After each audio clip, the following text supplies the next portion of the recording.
Assalamualaikum warahmatullahi wabarakatuh. Hai guys, ketemu lagi di channel saya. Dan kali ini kita akan saksikan bersama-sama ceramah dari Ustadz Khalid Basalamah. Selamat menyaksikan. Assalamualaikum warahmatullahi wabarakatuh. Alhamdulillah, tidak henti-hentinya kita memuji Tuhan kita Allah sebagaimana layak Ia dipuji sebagai pencipta, zat yang paling pantas untuk dipuji, dicintai, dihormati dan ditunduki. Karena kata kuncinya la ilaha illallah, la ma'budu bihaqqin illallah. Tidak ada Tuhan yang menciptakan, yang memiliki, yang menguasai, yang menyiapkan segala kebutuhan di langit dan di bumi kecuali Allah. Tidak beranak dan tidak diperanakan dan tidak ada sekutu baginya dalam setiap kegiatannya. Dan Dia telah menggantungkan segala kebutuhan kita dengan kalimat yang sederhana namun penuh dengan berkah dalam memuji namanya Alhamdulillah. Maka selalulah ucapkan kalimat ini. Jom kita panjatkan salam hormat kita selanjutnya kepada manusia terbaik, manusia yang paling pantas untuk dijadikan sebagai suri tauladan.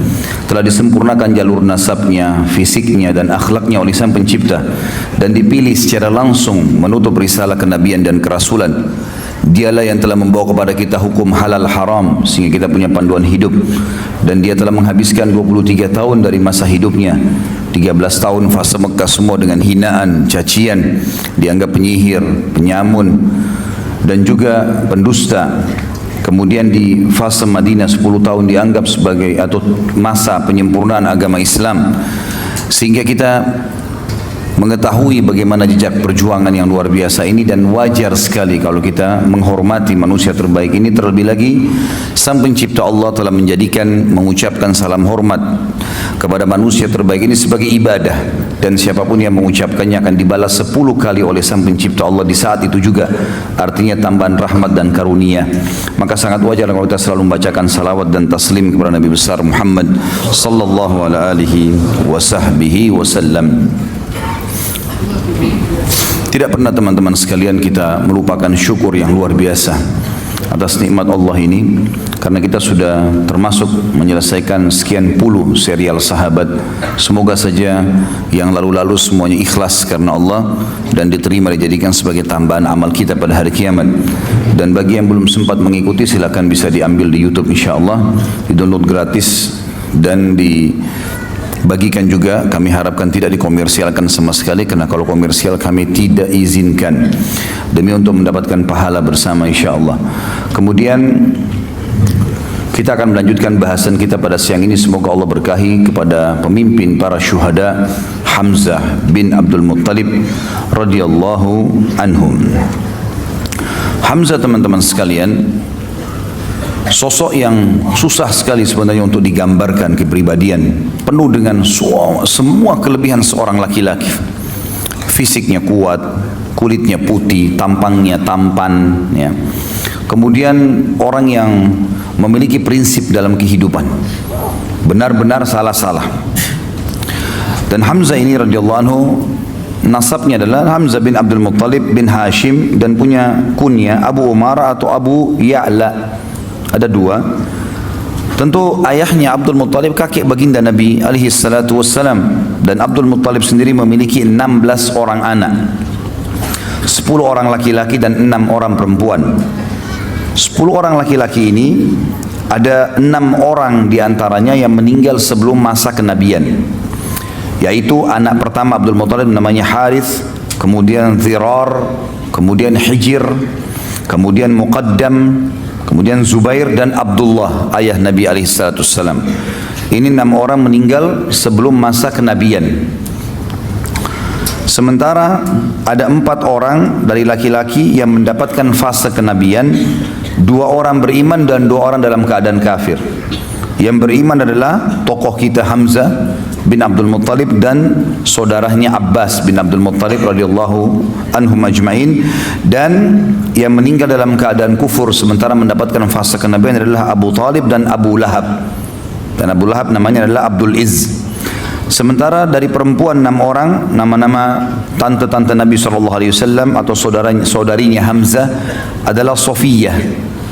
Dan Sofiyah ini dipastikan masuk Islam. Dia adalah ibunya Zubair bin Awam. kemudian Ummu Hakim, Atiqah, Umaymah, Afwah, dan Bariyah. 6 orang nama ini, nama perempuan Sofia, Ummu Hakim, Atiqah, Umaymah, Afwah, dan juga Bariyah. Ya. Ini semuanya disebutkan, yang saya temukan adalah yang masuk Islam Sofia. Kalau yang lain Allahu alam saya belum temukan. Kalau teman-teman temukan, alhamdulillah bisa jadikan sebagai referensi. Ibu beliau bernama Hawla binti Wuhaib dari Bani Zuhrah, dan dia lahir bersamaan dengan lahirnya Nabi Muhammad alaihi salatu wassalam. Ya, jadi memang walaupun dia posisinya paman, tapi lahirnya tahun yang sama dengan lahirnya Nabi SAW. Makanya dikatakan Hamzah seumur dengan Nabi SAW. Dan selain paman, juga seumur dengan Nabi SAW, dia juga adalah saudara susuan Nabi SAW. Ya. Jadi ada seorang wanita yang hampir, saya lihat hampir semua ulama-ulama yang menyusun sejarah mengatakan yang menyusui mereka berdua Thuwaibah maula Abu Lahab. Thuwaibah seorang budak wanita pernah menyusui Nabi SAW dan pernah juga menyusui Hamzah dalam waktu yang seketika. Maka dia katakan saudara susu Nabi SAW. Hamzah bin Abdul Muttalib, teman-teman sekalian, berjalan seperti biasa di kehidupan Mekah. Di awal-awal dia adalah orang yang sangat kuat secara fisik, tinggi besar, dan sangat ahli dalam memanah. Oleh karena itu dia sangat gemar sekali berburu, gemar sekali. Di masa mudanya semua dihabiskan dengan itu. Dia naik turun gunung, ke padang pasir, lembah-lembah, dan kekuatan fisik yang luar biasa dimiliki. Dia dengan Umar bin Khattab terkenal. Jadi kalau berburu singa, ya. Dan bukan berburu rusa atau kelinci seperti antum, ya. Ini berburu singa. Dan singa ini kalau setelah diburu, ya, dan mati, memang semasa jahiliyah mereka belum tahu masalah hukum halal haram memakan ini. Maka Hamzah radhiyallahu anhu memikul singa itu di pundak sebelah kirinya dengan satu tangan, dan satu tangan yang satu memegang busur panah. Dan untuk membunuh singa dengan anak panah ini nggak gampang. Anak panah tidak semudah itu bisa menembus kulit yang tebal. Tapi kuasa Allah, dia diberikan kelebihan itu radhiyallahu anhu. Di awal Islam tentunya, waktu Nabi SAW mengumandangkan Islam, dia tidak terpengaruh, tidak juga mau masuk Islam, tidak juga membenci Nabi SAW. Berbeda dengan Abbas. Abbas radhiyallahu anhu, nanti kita akan jelaskan, dia tidak masuk Islam untuk menjaga hubungan dengan kaumnya, tapi dia suka dengan Islam. Hamzah tidak cenderung kepada keduanya, tidak ikut-ikutan membenci Islam, tidak juga mendukung keponakannya. Makanya yang paling condong mendukung itu adalah Abu Talib sebenarnya. Tapi yang jelas teman-teman sekalian, ada satu kejadian dengan hikmah Allah terjadilah masuk Islamnya tokoh kita ini dengan tiba-tiba begitu saja. Kisahnya adalah pernah satu waktu Nabi SAW waktu di Mekah selalu dicaci maki, dan caci makian ini selalu dianggap biasa oleh baginda Nabi SAW. Biasa sekali dianggap, sudahlah, kamu penyihir, didiamin, kamu penjahat, didiamin, kamu penyamun, dibiarin. Bahkan Nabi SAW pernah lagi sujud, dituangkan kotoran unta di atas leher beliau, beliau SAW diam. Bahkan pernah batang leher beliau diinjak, ya, sampai susah bernafas, gitu kan. Namun Nabi SAW sabar, dibiarin saja, karena tidak ada kekuatan di Mekah. Beliau bersabar dan belum ada perintah untuk melawan pada saat itu. Tapi satu waktu teman-teman sekalian, Abu Jahal waktu melihat Nabi SAW lagi tawaf, dia mengucapkan kata-kata yang sangat menyakitkan, bahkan lebih sakit daripada melukai fisik. Namun dalam buku sejarah tentu tidak disebutkan cacian itu seperti apa. Cuman hampir semuanya mengatakan cacian itu sangat menyakitkan, bahkan mengalahkan sakitnya fisik. Penghinaan yang luar biasa. Dan tidak ada orang yang membela Nabi SAW, walaupun dari suku beliau. Ada seorang budak wanita, budaknya Abdullah bin Jud'an. Abdullah bin Jud'an ini adalah orang yang terkenal, sangat baik sekali di Mekah. Hadis Aisyah mengatakan, ya Rasulullah, Ibnu Jud'an, orangnya sangat baik di Mekah, sangat santun, suka silaturahim keluarga, suka bantu orang susah. Kata Aisyah, ya Rasulullah, dalam hadis Bukhari Muslim, Ibnu Jud'an, siapa yang tidak kenal kebaikannya di masa jahiliyah? Apakah bermanfaat amal-amal yang dia kerjakan? Kata Nabi SAW, tidak sama sekali, karena dia belum pernah beriman kepada Allah, dia tidak syahadat. tidak masuk Islam. Yang jelas Ibnu Jud'an ini, Abdullah bin Jud'an tidak pernah membenci Nabi SAW, tapi dia tidak masuk Islam. Ada budak wanitanya dia lewat melihat Nabi SAW dicaci maki dengan cara seperti itu, dan dia tahu tuannya ini Abdullah bin Jud'an tidak membenci Nabi SAW. Maka dia pun berusaha mengangkat suaranya mengatakan, hai Quraisy, tidakkah kalian punya sopan santun? Kenapa kalian membiarkan ini? Kenapa dicaci maki? Enggak ada yang peduli. Apalagi ini budak wanita yang bicara. Maka budak ini lari keliling sampai dia keluar pintu gerbang Mekah yang dikenal dengan pintu Bani Syaibah. Begitu keluar di sana dia temu Hamzah. Hamzah baru pulang dari berburu, lagi bawa singa ya, di pundak kirinya dengan pegang busur panah. Dan ini yang buat ini cuma Umar bin Khattab sama Hamzah berdua. Kalau dua orang ini masuk ke Mekah sendirian berburu, tidak ditemani sama teman-temannya, sendirian. Yang lain semua pada sibuk pada mengajak teman-temannya kalau berburu untuk berjaga-jaga, dia enggak. Begitu lewat budak ini mengatakan, wahai Hamzah, tidakkah kau mengetahui apa yang Abu Hakam lakukan terhadap ponakanmu Muhammad? Kata Hamzah, apa yang dilakukan? Kata dia telah mencaci makinya begini dan begitu. Disebutkanlah kalimat-kalimat cacian itu, tapi sekali lagi dalam riwayat tidak disebutkan. Dan memang tidak ada maslahat kita mengetahui jenis cacian itu, yang penting memang ini perbuatan yang buruk. Maka kata Hamzah, tidak ada yang membelahnya. Kata budak tersebut, demi Allah tidak ada. Maka Hamzah enggak pakai tunggu pada saat itu, sambil membawa singa, sambil memegang busur, langsung datangi Abu Jahal di dekat Ka'bah. Tidak pakai banyak ngomong, singanya ditaruh di sebelah situ, kepalanya Abu Jahal dihantam dengan busur, berdarah, luka. Karena Abu Jahal waktu itu dianggap rajanya Mekah lah istilahnya, orang yang dituakan di situ. Maka orang-orang sekitarnya mau membela. Kata Hamzah, silahkan, maju silahkan, siap untuk mati. Hamzah mau membela.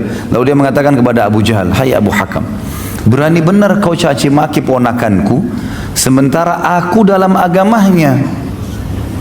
Kalimat itu, sementara aku dalam agamanya. Padahal Hamzah belum masuk Islam ini. Dia pun tidak tahu kenapa dia ucapkan kalimat itu.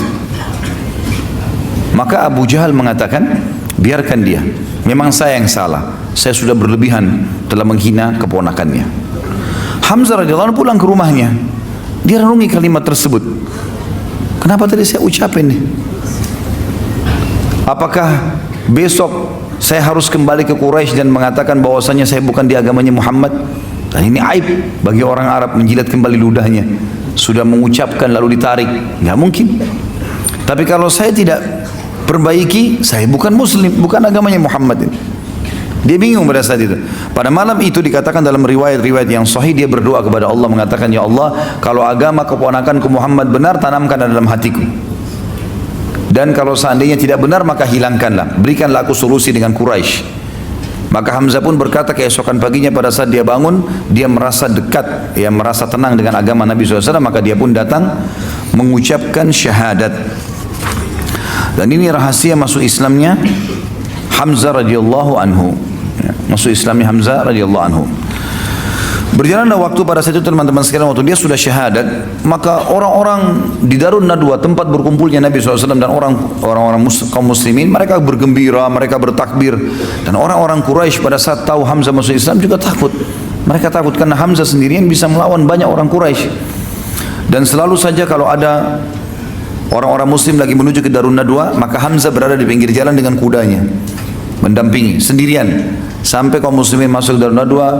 Maaf, bukan Darun Nadwa, Darul Arqam. Darun Nadwa ini tempat kumpulnya orang Quraisy. Darul Arqam tempat berkumpulnya Nabi SAW berdakwah. Di rumahnya ya, seseorang yang bernama dikenal dengan Arqam. Yang jelas Nabi SAW merasa tertolongkan dengan Hamzah. Tapi Hamzah sendiri nggak cukup. Hamzah nggak bisa sendirian juga membela. Sementara muslimin banyak dari kaum yang lemah, dari budak-budak yang tidak punya kedudukan, dan halal untuk dibunuh pada saat itu. Kalau ada yang membunuh muslim tidak dihukum, siapa saja mau bunuh mereka silakan. Jadi betul-betul tidak ada kedudukan. Sampai nanti Umar bin Khattab masuk Islam, barulah mereka berdua menguatkan posisi muslimin. Tapi tentu kita tidak bahas masalah Umar, kita bahas masalah Hamzah radhiyallahu anhu majma'in. Hamzah ini teman-teman sekalian menikah dengan 3 orang wanita. Tentu yang pertama dikenal dengan dalam buku-buku sejarah binti Mallah atau Mullah, ya, bin Ubadah. Jadi tidak disebutkan, saya tidak temukan namanya wanita ini. Dan Allah mengaruniakan dia dua orang anak, Ya'la dan Amir. Ya'la dan Amir dikenal dengan putri binti Ma'lah atau Mallah. Yang kedua dia menikah dengan Khawla binti Qais. Dan Allah karuniakan dia anak satu namanya Umarah. Dan kemudian yang ketiga Salma binti Umais. Salma binti Umais. Dan dikaruniai anak Umamah. Jadi ada tiga orang istri, putrinya ya, Malla bin Ubadah, dan ada anak dua Ya'la dan Amir. Dari istri yang kedua Khawla binti Qais, dan ini dikaruniai anak Umarah, dan juga Salma binti Umais dikaruniai Umamah. Jadi Hamzah di sini berarti memiliki kurang lebih 4 orang anak. 4 orang anak. Hamzah radhiyallahu anhu pada saat dikumandangkan hijrah oleh Nabi SAW ke Madinah, maka dia pun hijrah, dan kiprahnya lebih banyak kelihatan pada saat sudah hijrah ke Madinah. Termasuk yang paling pertama, yang paling menonjol, karena memang seperti judul kita, Hamzah memimpin para syuhada, adalah medan perang. Medan perang ini adalah sebuah hal yang luar biasa bagi Hamzah radhiyallahu anhu, sampai-sampai waktu Nabi SAW membentuk brigade pertama atau Sariyah pertama. Sariyah kurang lebih 3 sampai 100 orang pasukan diutus untuk mengejar pasukan Quraisy. Itu terjadi di tahun 1 Hijriah. Awal hijrah Nabi SAW mengajak para sahabat untuk membentuk Sariyah. Berkumpullah beberapa sahabat, dan yang paling di depan adalah Hamzah radhiyallahu anhu. Langsung dia mengatakan, saya ikut ya Rasulullah, dan Nabi SAW memilih dia sebagai pemimpin pada saat itu. Rasulullah SAW mengutus pada saat itu 30 orang muhajirin untuk menghadang kafilah dagang orang-orang Quraisy yang pulang dari negeri Syam, dan pada saat itu dipimpin oleh Abu Jahal bin Hisham, dan dia memiliki 300 orang pengawal. Bertemulah 30 lawan 300, dan Hamzah memotivasi mereka untuk mati syahid. Maka pada saat sudah akan berhadapan, dan Abu Jahal pun tidak bisa menghindar, dia harus berhadapan, ternyata tempat itu ada satu suku Arab namanya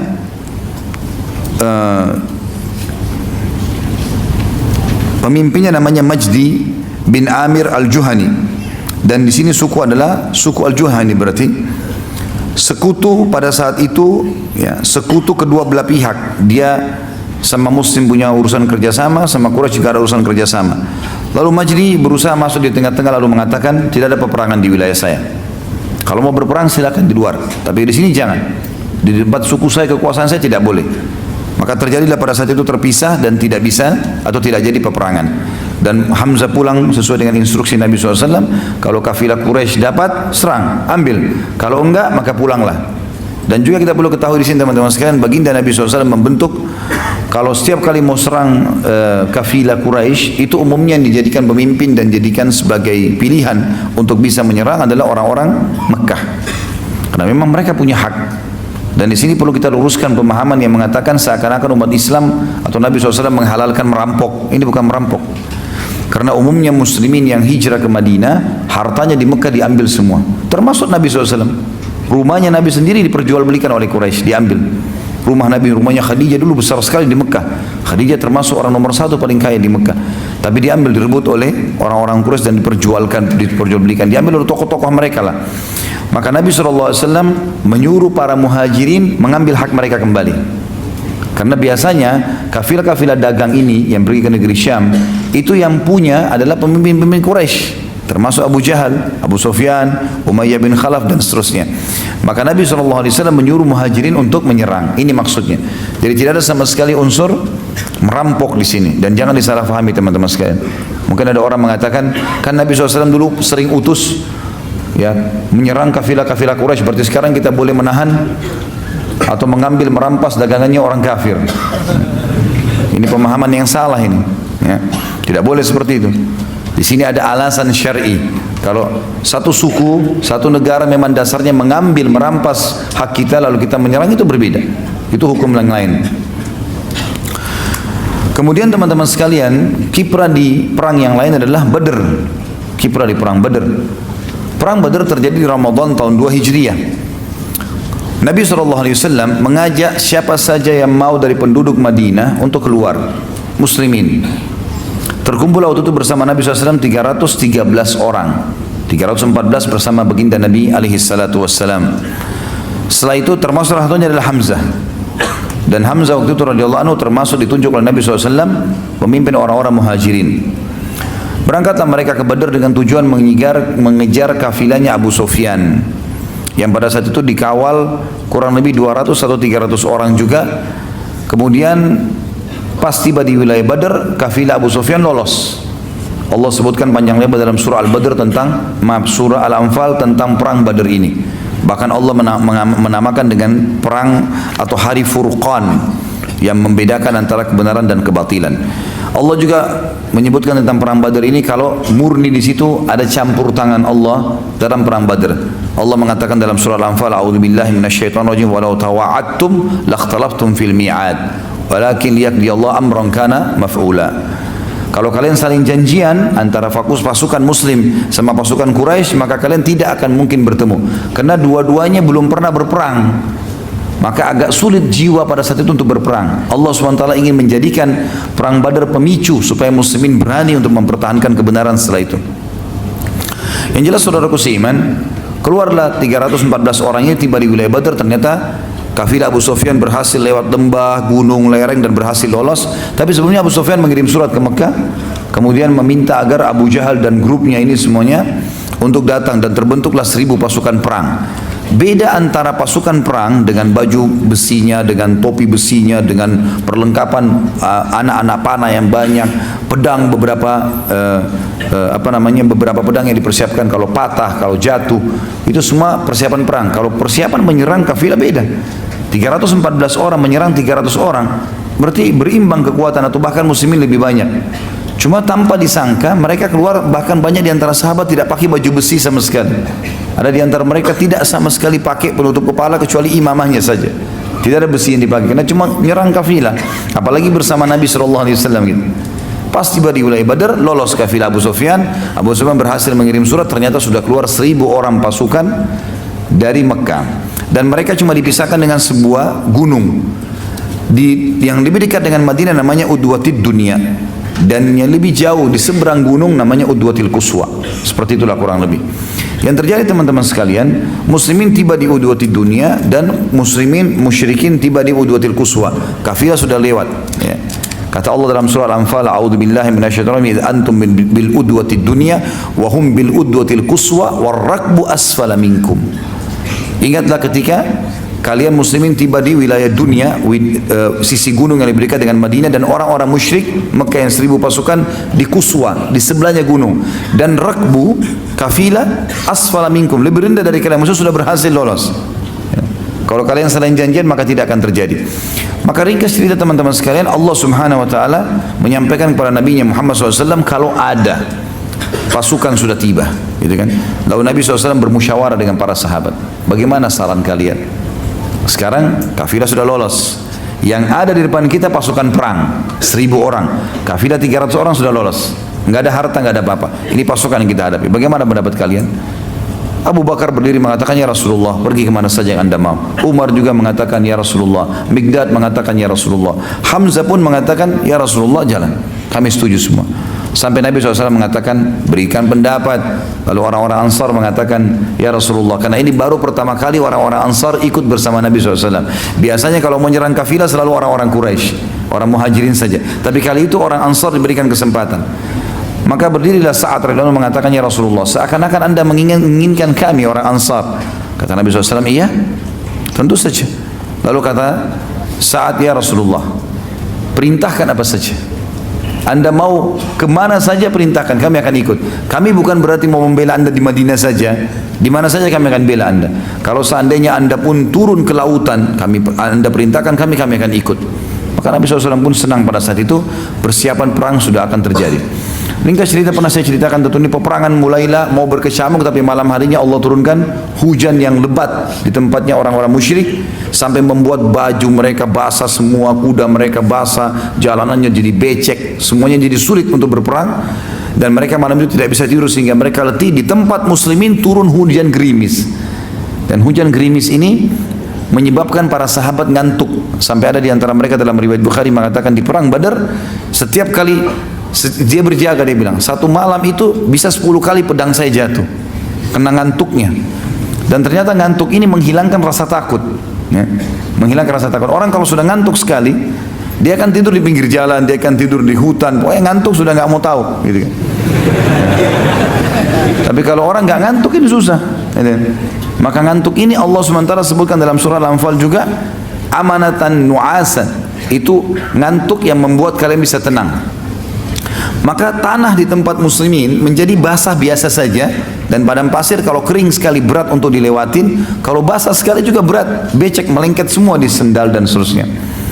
Maka tempat muslimin jadi basah sedikit sehingga mudah untuk dilangkahi. Juga mereka bisa istirahat malam itu, orang musyrik tidak. Bertemulah pasukan keesokan harinya 1000 melawan 300. Nabi SAW sempat berdoa di kemah beliau. Berdoa, tentu ini kisahnya panjang, perang Badar sudah saya pernah ceritakan dan ada juga di Sirah Nabawiyah yang sudah kita paparkan panjang lebar insyaAllah di YouTube. Yang jelas Nabi SAW berdoa mengatakan, ya Allah, kalau seandainya Engkau membinasakan mereka ini ya Allah, maka tidak ada lagi yang bisa menyembahmu di muka bumi, maka selamatkanlah, menangkanlah. Abu Bakar sempat mengatakan, ya Rasulullah, tenangkan diri anda, Allah sudah menjanjikan kok. Ringkas cerita, Nabi SAW tertidur sejenak, lalu bangun, lalu tersenyum. Kata Abu Bakar, kenapa ya Rasulullah? Kata Nabi SAW, berita gembira, Allah sudah menjanjikan, kalau kita berhadapan sama musuh ini kita pasti menang, kalau kita pun mengejar kafilah kita pasti dapat, salah satunya. Berarti pasti nggak mungkin tidak lolos gitu. Berkecamuklah pada saat itu Nabi SAW bertakbir, mengatur strategi perangnya adalah, Nabi SAW, orang Arab biasa tradisi begini dulu kalau perang. Pasukan menyerang nih, kalau ada yang menyerang dari depan, maka mereka tunggu, bertahan, menahan dengan tangkisan, dengan perisai mereka. Setelah itu musuh mundur, mereka kasih kesempatan, baru mereka menyerang lagi. Datang lagi nebas, nyerang, kemudian kembali lagi. Begitu terus, nanti dari situ dilihat kalah atau menangnya. Tentu di peperangan sederhana sekali ya. Tapi Nabi SAW mengatur strategi yang berbeda. Kata Nabi SAW, jangan mulai penyerangan, semuanya duduk di bawah. Duduk di bawah, mereka sampai pegang perisai. Di bagian depan orang-orang yang pegang tombak dan pedang, di bagian belakang para pemanah. Dibagilah oleh Nabi SAW. Orang-orang Quraisy bingung, belum pernah berperang dengan orang di medan perang duduk. Biasanya orang berhadapan, dihantam, pukul, kemudian mereka mundur, seperti itulah. Tapi akhirnya mereka mau berperang, gitu kan. Sebelum berperang, ternyata ada 3 orang, ada 1 orang dulu dari Quraisy. Orang ini teman-teman sekalian, orang yang pertama mati dan pertama dinilai sebagai penghuni neraka. Ya. Jadi jangan contoh ya orang itu tuh ya. Namanya Al-Aswad bin Abdul Asad Al-Makhzumi. Al-Aswad bin Abdul Asad Al-Makhzumi.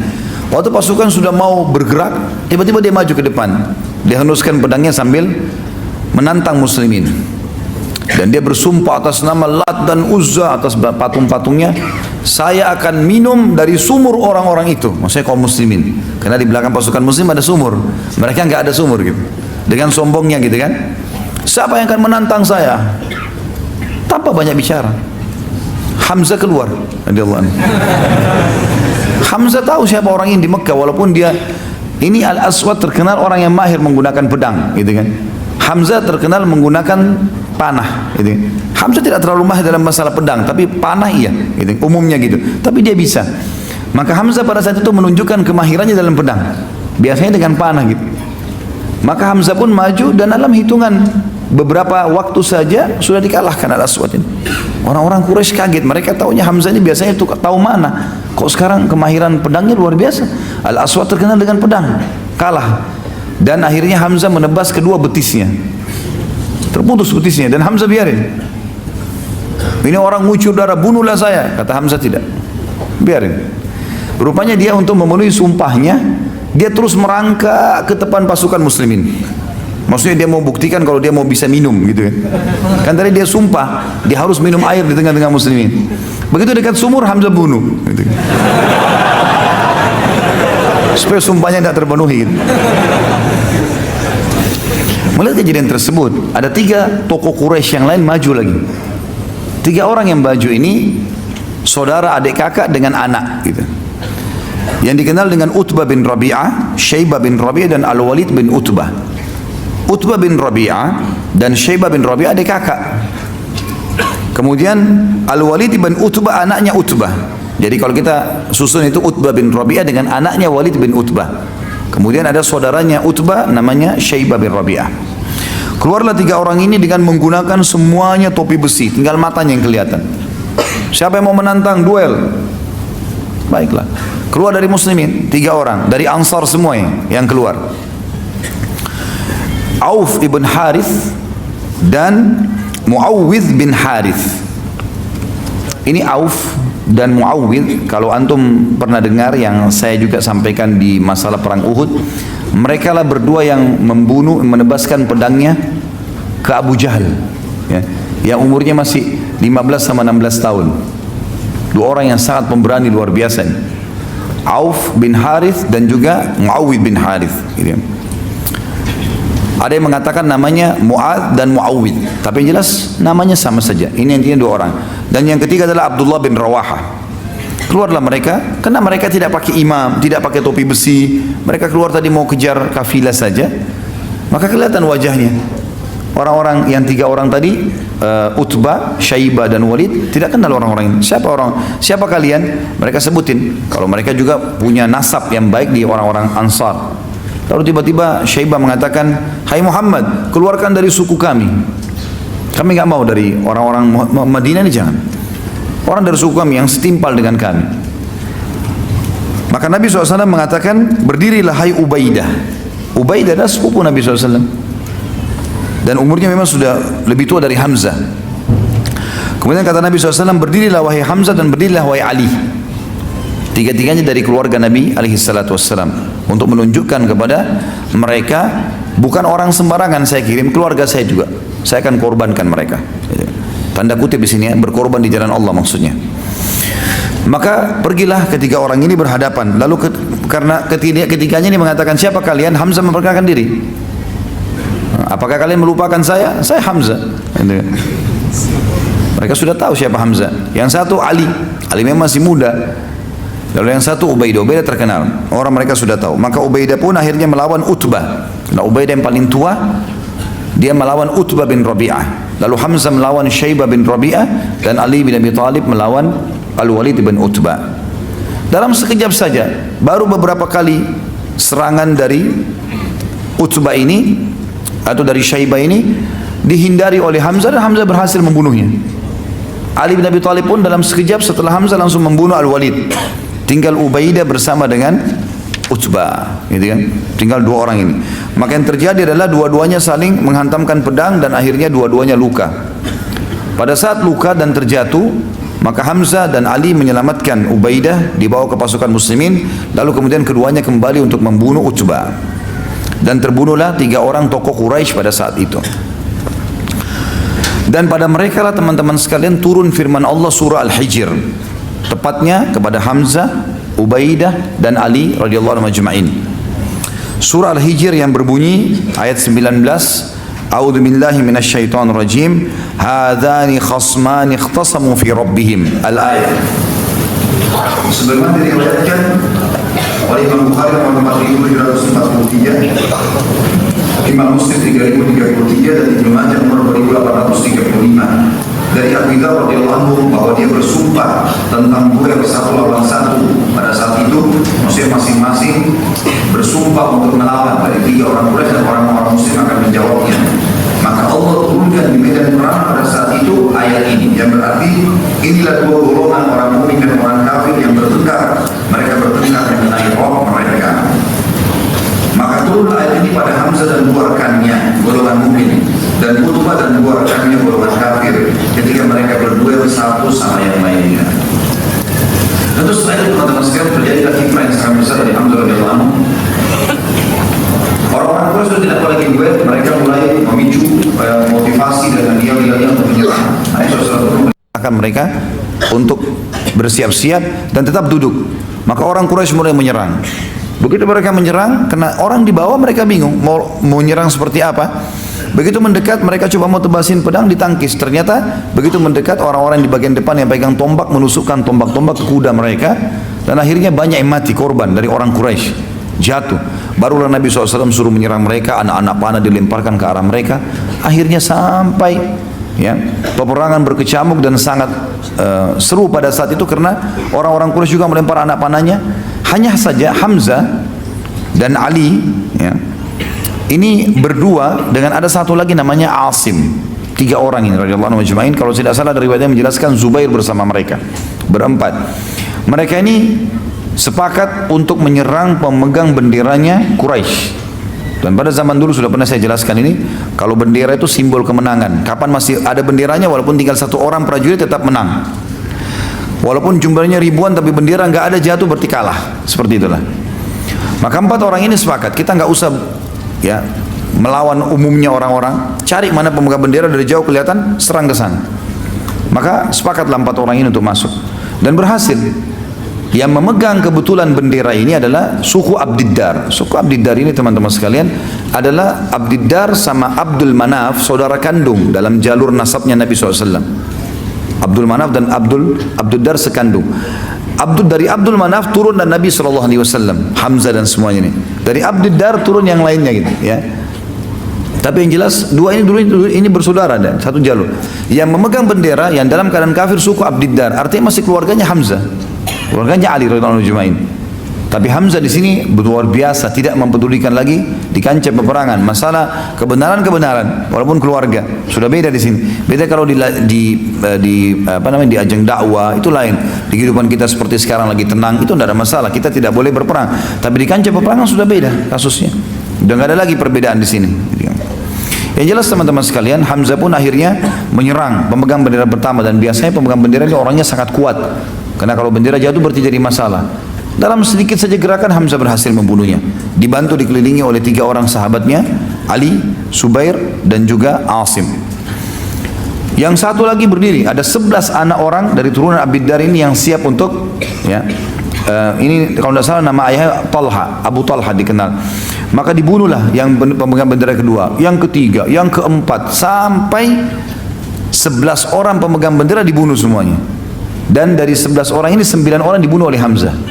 Gitu kan? Hamzah adalah yang membunuhnya. Padahal Nabi SAW sudah mengatakan tidak akan bersatu antara seorang muslim dan kafir di neraka.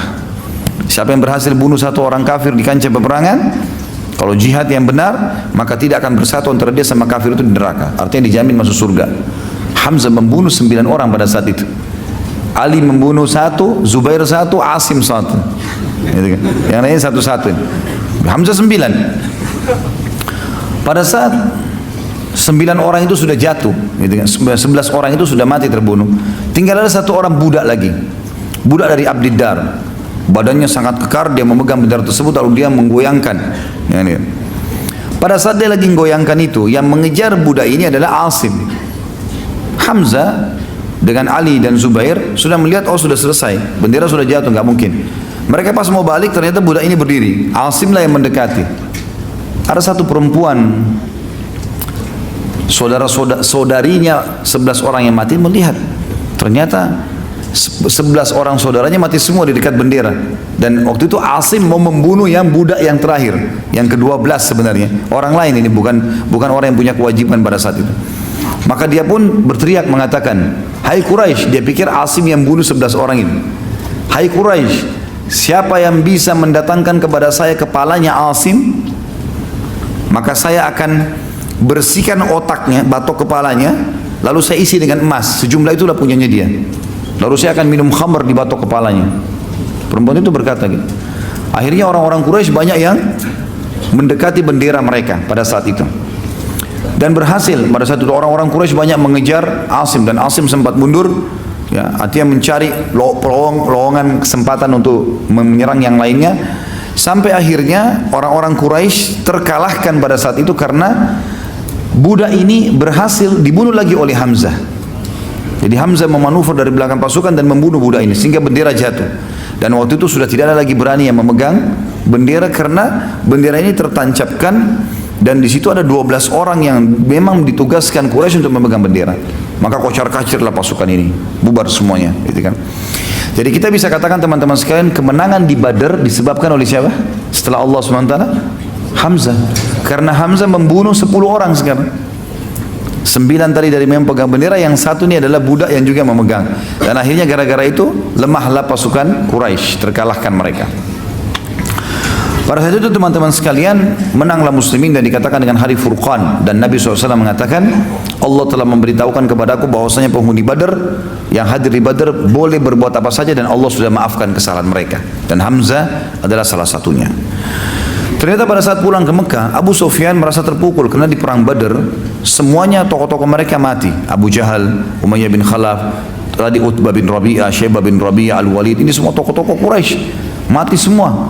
Ya, Quraisy banyak sekali, sekitar 70 atau berapa orang yang mati semuanya. Maka Abu Sufyan bilang, jangan ada yang bersedih. Nanti muslimin merasa tamak dengan kita. Kita harus bentuk pasukan, tahun depan serang. Tahun depannya, tahun 3 Hijriah terjadilah perang Uhud. Ya.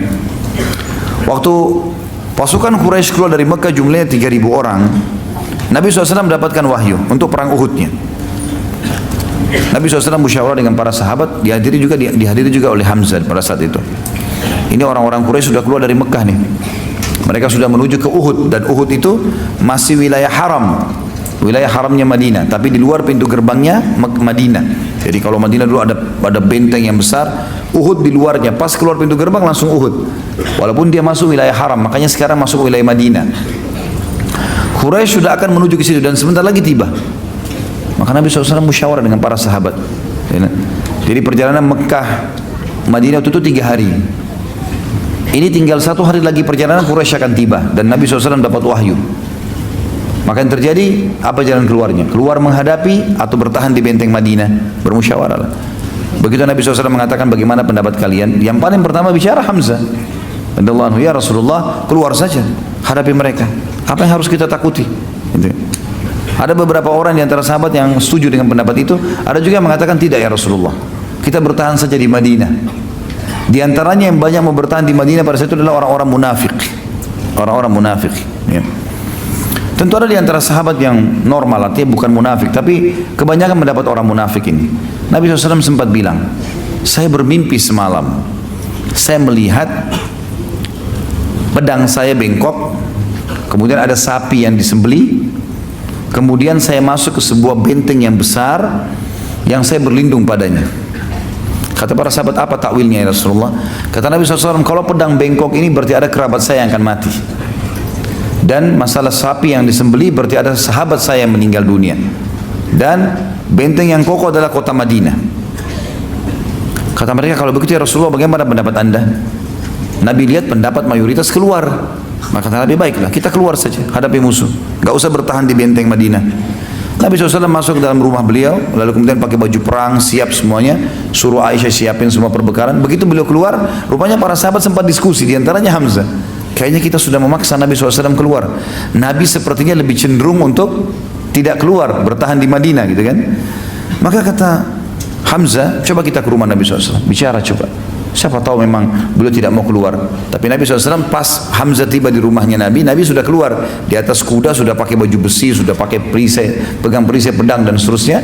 Maka kata mereka Hamzah dan teman-temannya, ya Rasulullah, kayaknya kami memaksakan anda keluar. Kalau anda mau tinggal di Madinah nggak masalah.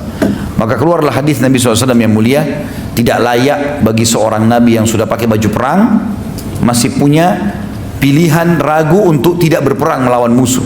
Kalau sudah pakai baju perang begini nggak ada ceritanya, nggak boleh lagi dibatalin, gitu kan?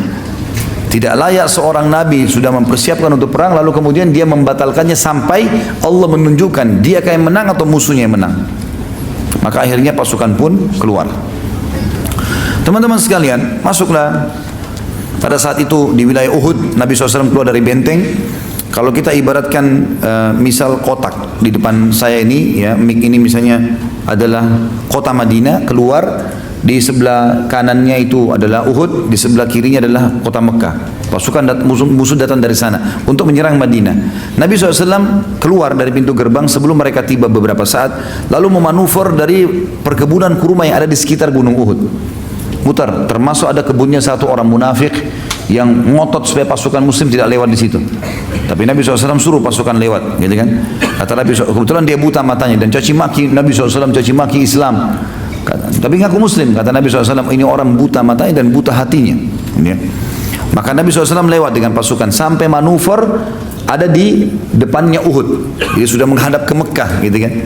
Pasukan Quraisy itu tiba, melihat kejadian tersebut, mereka juga sudah mengatur balik. Tadinya mau menyerang Madinah, sekarang menghadap ke pasukan muslimin.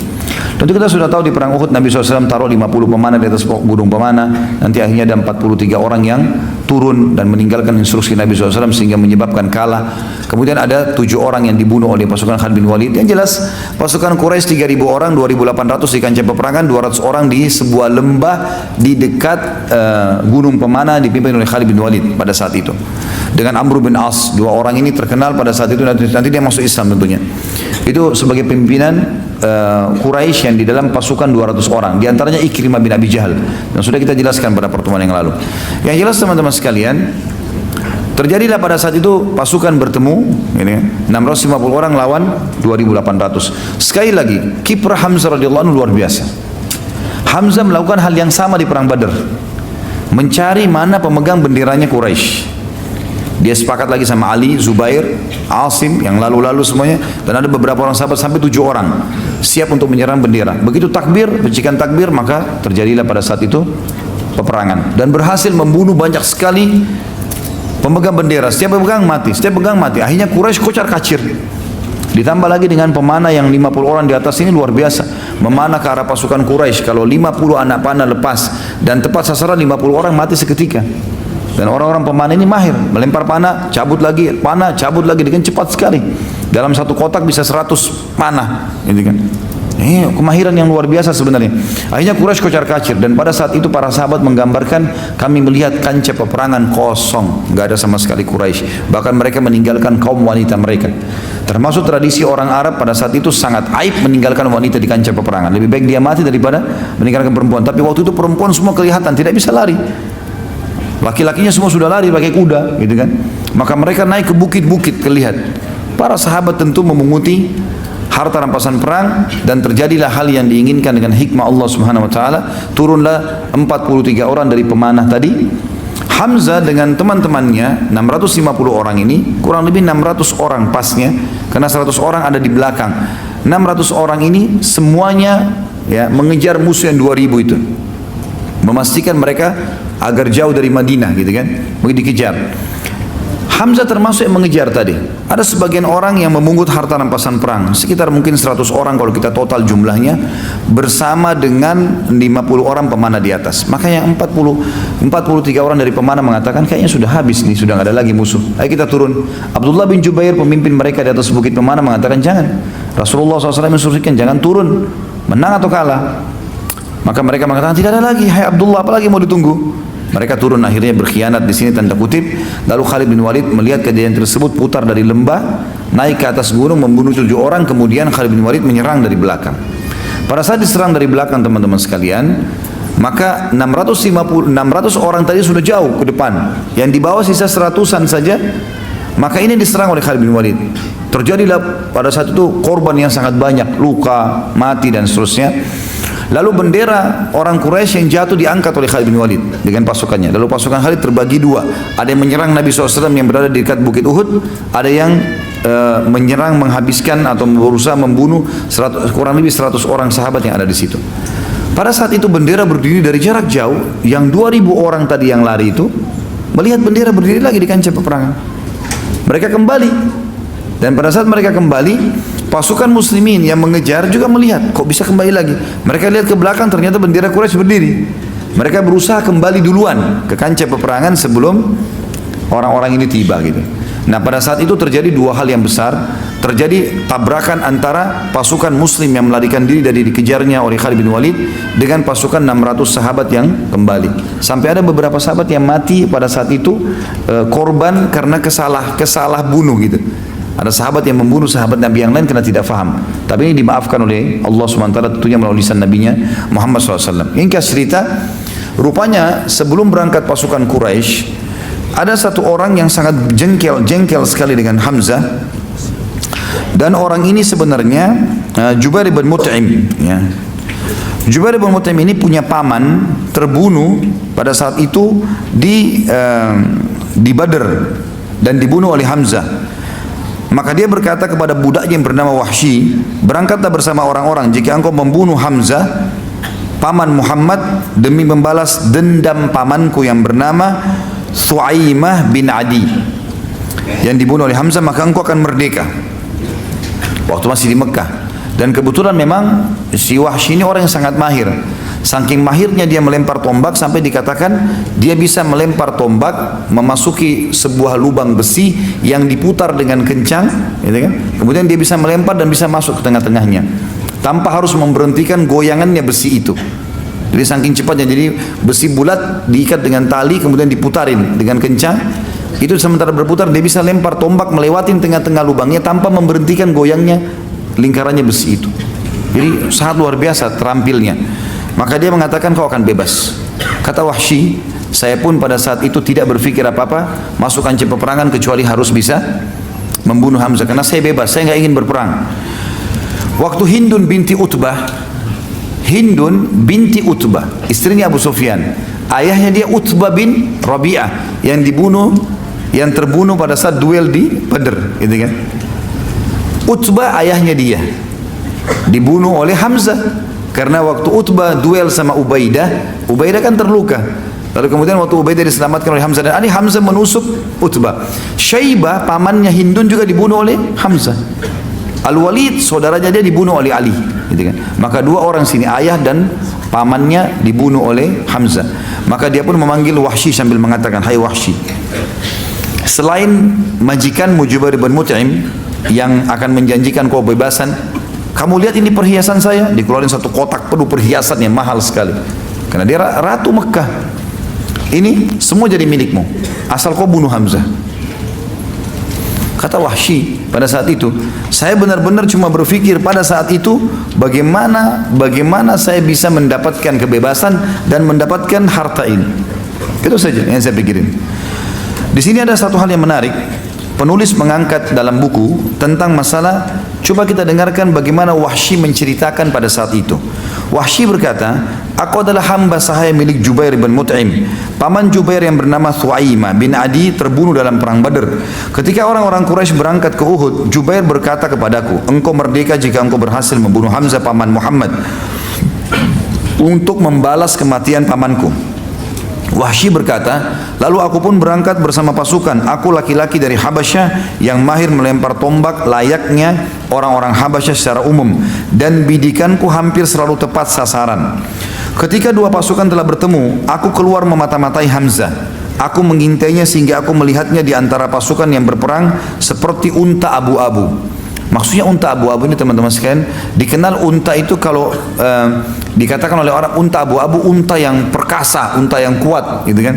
Unta yang biasanya kalau unta jantan berwarna abu-abu itu dia bisa memiliki beberapa unta betina yang lain, punya kelebihan.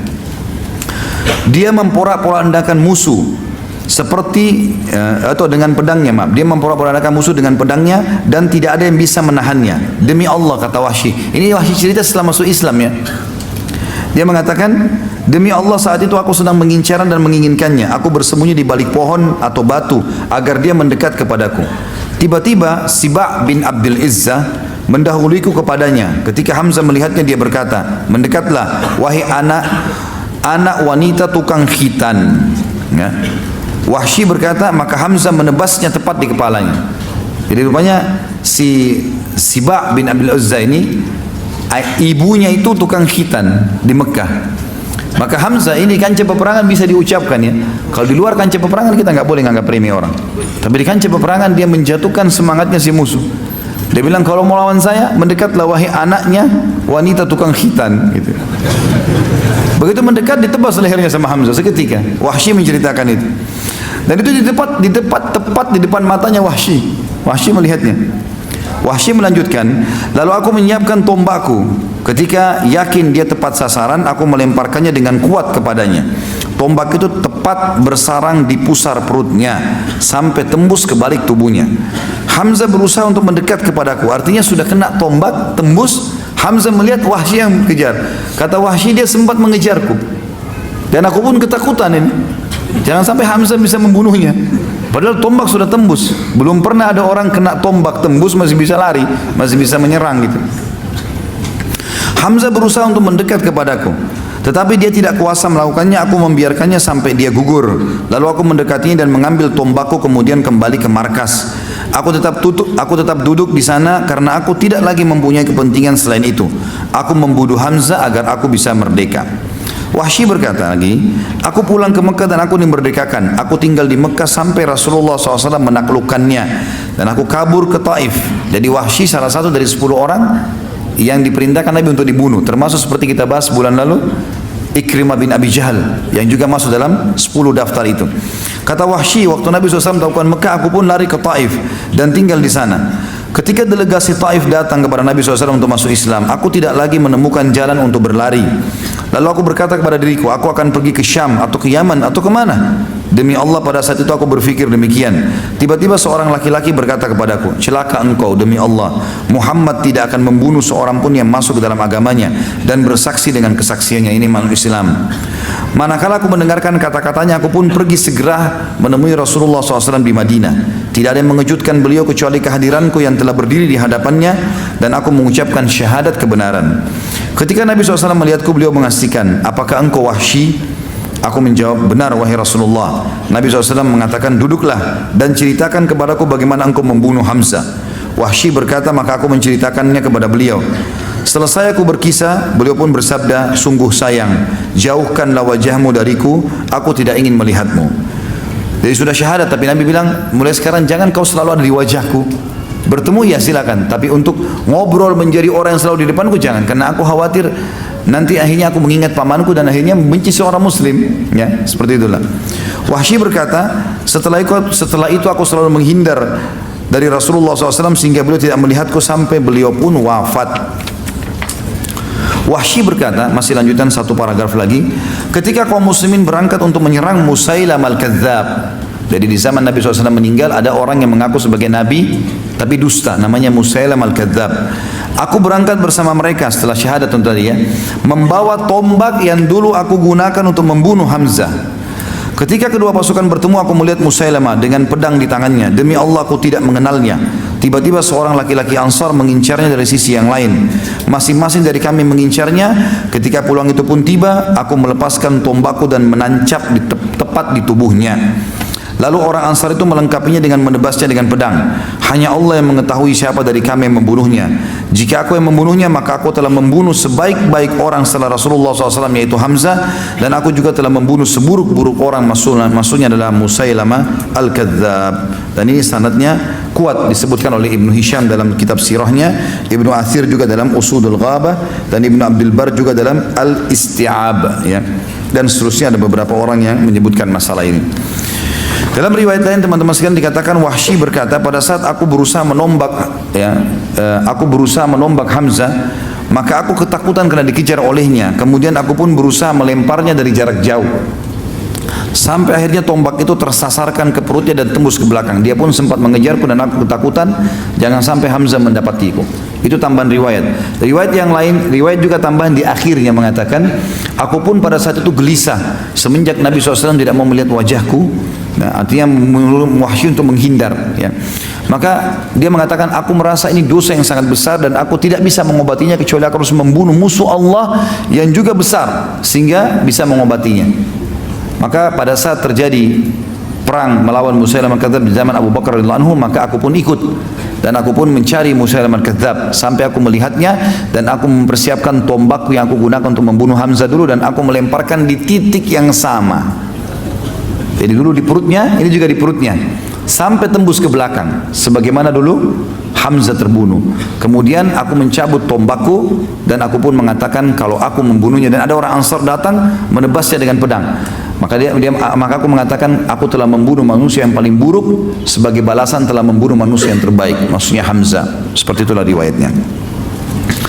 Teman-teman sekalian, pada saat Hamzah radhiyallahu anhu mati di sini, terbunuh mati syahid, maka Nabi SAW waktu lihat jenazahnya dalam sebuah riwayat yang sahih, riwayat Bukhari, kata Umar bin Khattab, kami belum pernah mendengarkan Nabi SAW menangis terisak-isak seperti pada saat melihat jasad pamannya Hamzah.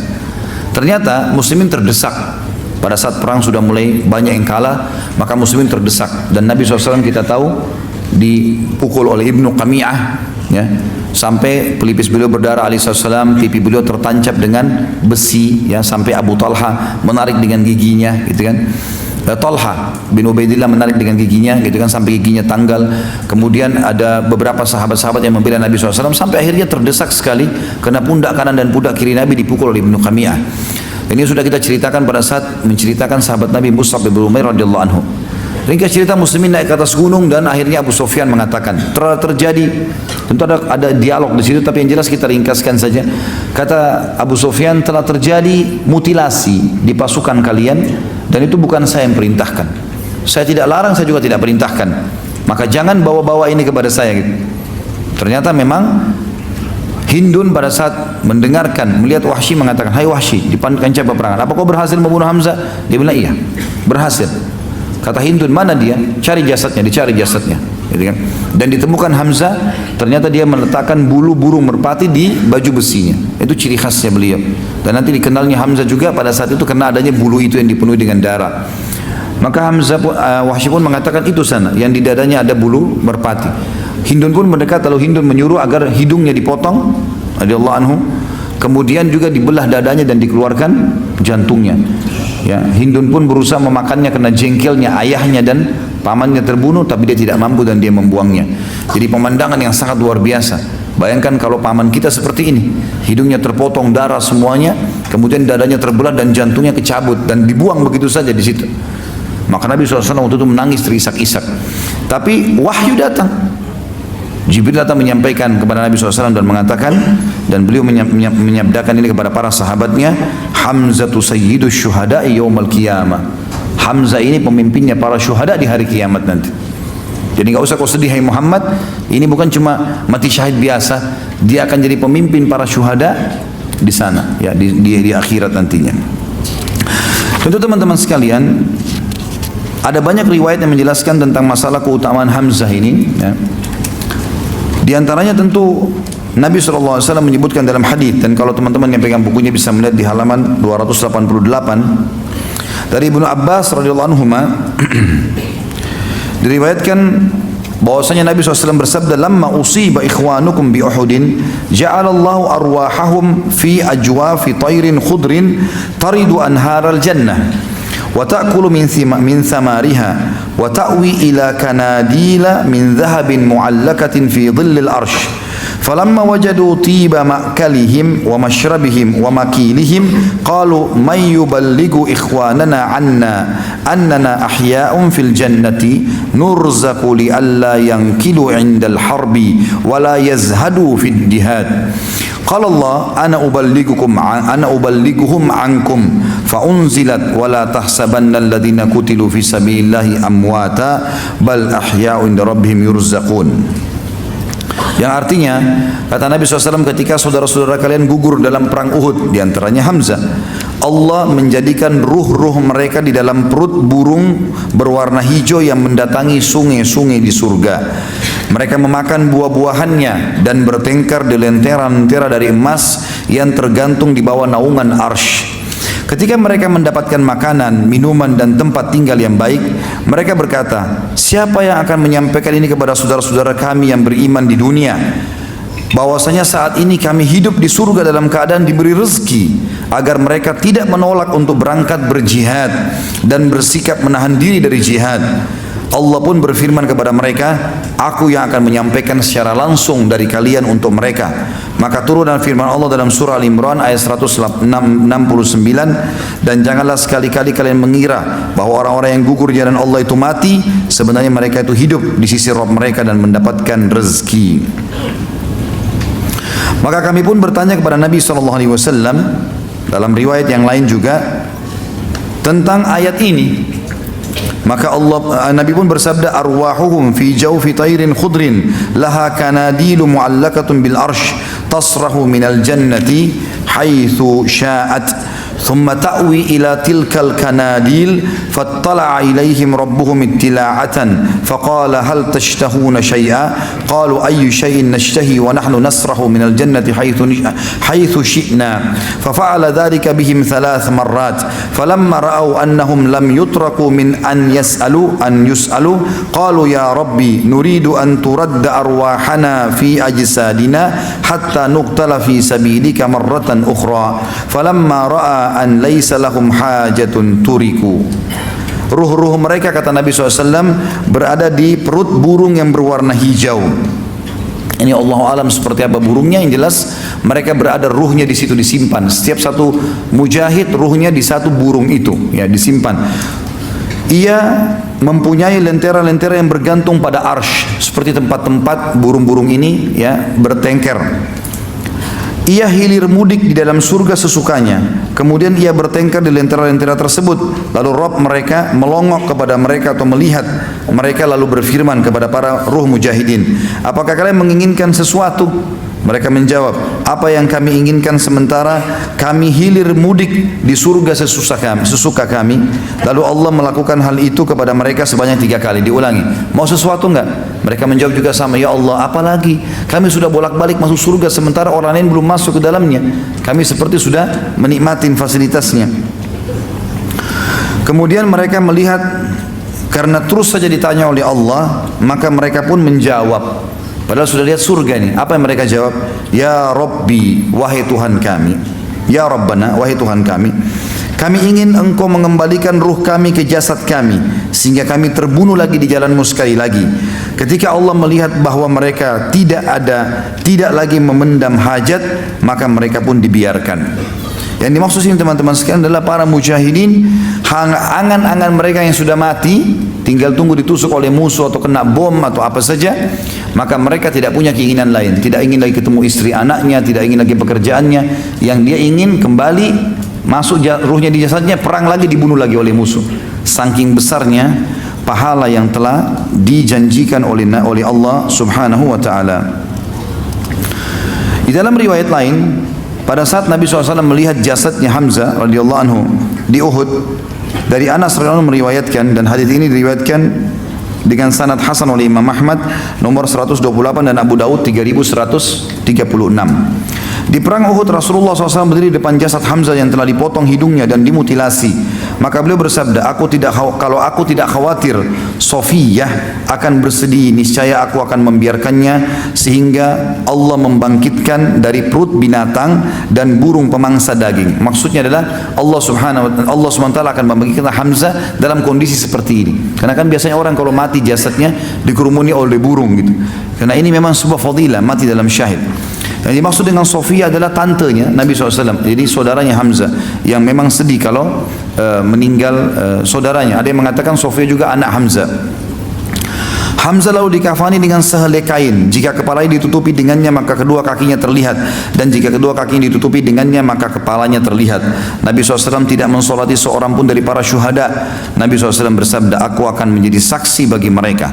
Nabi SAW mengumpulkan 2 atau 3 orang dalam satu liang lahat. Sebelumnya Nabi SAW bertanya, siapa yang paling banyak hafalan Qur'annya? Lalu Nabi SAW mendahulukannya di dalam liang lahat, dan Nabi SAW mengkafani 2 atau 3 orang dengan 1 lembar kain kafan. Riwayat lain juga menjelaskan kepada kita dengan sanad yang kuat oleh Imam Ahmad nomor 84, Ibnu Majah nomor 1591. Ibnu Umar meriwayatkan dari Umar, ia berkata Rasulullah SAW pulang dari perang Uhud, lalu beliau mendengarkan kaum wanita dari Bani Abdul Ash'al menangisi orang-orang yang gugur. Bani Ash'al adalah suku Khazraj, ya. Suku Aus, salah satu cabang dari suku Aus di Madinah. Jadi karena banyak yang jadi korban di perang Uhud, maka wanita-wanita mereka pada menangis, anak mereka dan istri mereka, ibu mereka. Nabi SAW menemukan tidak ada satupun orang yang menangisi Hamzah. Sebagian ahli sejarah mengatakan maksudnya adalah ketiga istrinya Hamzah ternyata itu semua di Mekah. Semua di Mekah. Dan kemungkinan besar mereka tidak ikut bersama Hamzah hijrah ke Madinah, bahkan tidak ikut masuk Islam, gitu kan. Maka Hamzah ke Madinah sendirian, dan beliau terbunuh di tahun 3 Hijriah, baru 3 tahun Hijrah sudah meninggal, mati syahid. Maka Nabi SAW menemukan tidak ada yang menangisi Hamzah, anak-anaknya, istrinya semua di Mekah, gitu kan. Maka kaum wanita Ansar datang kepada Nabi SAW, ya, Nabi bersabda tadinya tidak ada yang menangisi Hamzah. Lalu wanita-wanita Ansar datang di hadapan Nabi SAW, kemudian menangisi Hamzah. Lalu beliau tidur, kemudian beliau bangun sedangkan para wanita masih tetap menangisi Hamzah. Maka Nabi SAW mengatakan, apakah wanita ini ya masih di sini sampai sekarang masih menangisi Hamzah? Perintahkan mereka agar pulang, jangan lagi ada menangisi orang yang gugur sejak hari ini, ya. Jadi maksudnya adalah Nabi SAW cuma membolehkan orang menangisi sampai suaranya terisak segala macam, itu hanya sampai pada saat itu saja. Selesai ini udah nggak boleh. Bahkan keluar hadis larangan niyaha, teriak-teriak pada saat menangis. Sebelumnya tadinya ini terjadi, ya. Pada saat mereka menangisi terakhir Hamzah dan Nabi SAW melarangnya. Hassan bin Thabit radhiyallahu anhu, sahabat Nabi yang terkenal juga penyair Nabi, menyebutkan syairnya, berkata, tinggalkan rumah yang bekasnya telah punah, menangislah untuk Hamzah pemilik kemuliaan. Penggerak kuda manakala ia tidak bergerak, layaknya singa di hutan, seorang kesatria pemberani. Putih di puncak kemuliaan dari Bani Hashim, tidak menolak kebenaran dengan kebatilan. Abdullah bin Rawaha juga mengatakan radhiyallahu anhu majma'in, kedua mataku menangis dan ia memang patut untuk menangis padahal tangisan tidak berguna. Demikian pula dengan ratapan atas singa Allah. Manakala di pagi hari mereka mengatakan apakah laki-laki yang gugur itu adalah Hamzah, kaum muslimin menderita kekalahan karenanya. Di sana tanpa kecuali Rasulullah juga terluka. Wahai Abu Ya'la, maksudnya gelarnya si Hamzah ini karena anaknya Ya'la, kamu memiliki pilar-pilar yang terguncang. Engkau adalah orang mulia, orang baik dan penyambung silaturahim. Maksudnya ini semua puji-pujian, ya. Pujian kepada Hamzah, artinya kamu punya prinsip, kamu punya pendirian, kamu mati syahid, kamu segala macam.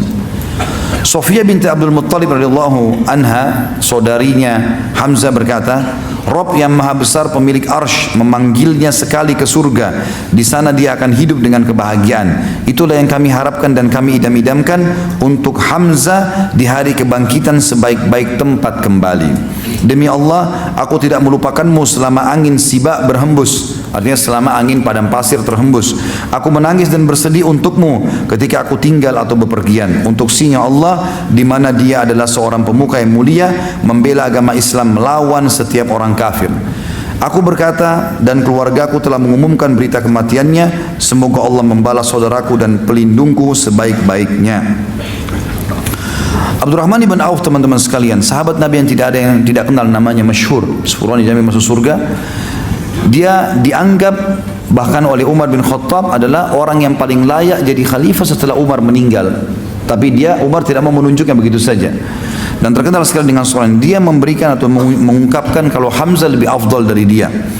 Sebagaimana disebutkan dalam riwayat, dan riwayat ini disebutkan oleh Imam Bukhari nomor 1275 dari Sa'ad ibn Ibrahim dari ayahnya Ibrahim bahwa hidangan disuguhkan kepada Abdurrahman ibn Auf yang saat itu sedang berpuasa. Maka dia pun berkata, Mus'ab ibn Umair terbunuh dan dia lebih baik daripada aku. Dia dikafani dalam sehelai kain. Jika kepalanya ditutupi dengannya maka kedua kakinya terlihat, dan jika kedua kakinya ditutupi maka kepalanya terlihat. Hamzah pun gugur dan dia lebih baik daripada aku. Kemudian dunia dibentangkan kepada kami sedemikian rupa. Atau dia juga berkata dalam riwayat lain, dan kami diberi dunia apa yang telah diberikan kepada kami. Kami khawatir balasan dari kebaikan-kebaikan kami telah disegerakan kepada kami. Lalu Abdurrahman menangis dan dia meninggalkan makanan. Maksudnya adalah Hamzah, Mus'ab di awal-awal Islam sudah mati syahid, aman sudah mereka di surga. Kami masih hidup dan kami dibukakan kekayaan-kekayaan dunia, kemenangan-kemenangan yang luar biasa gitu. Ya.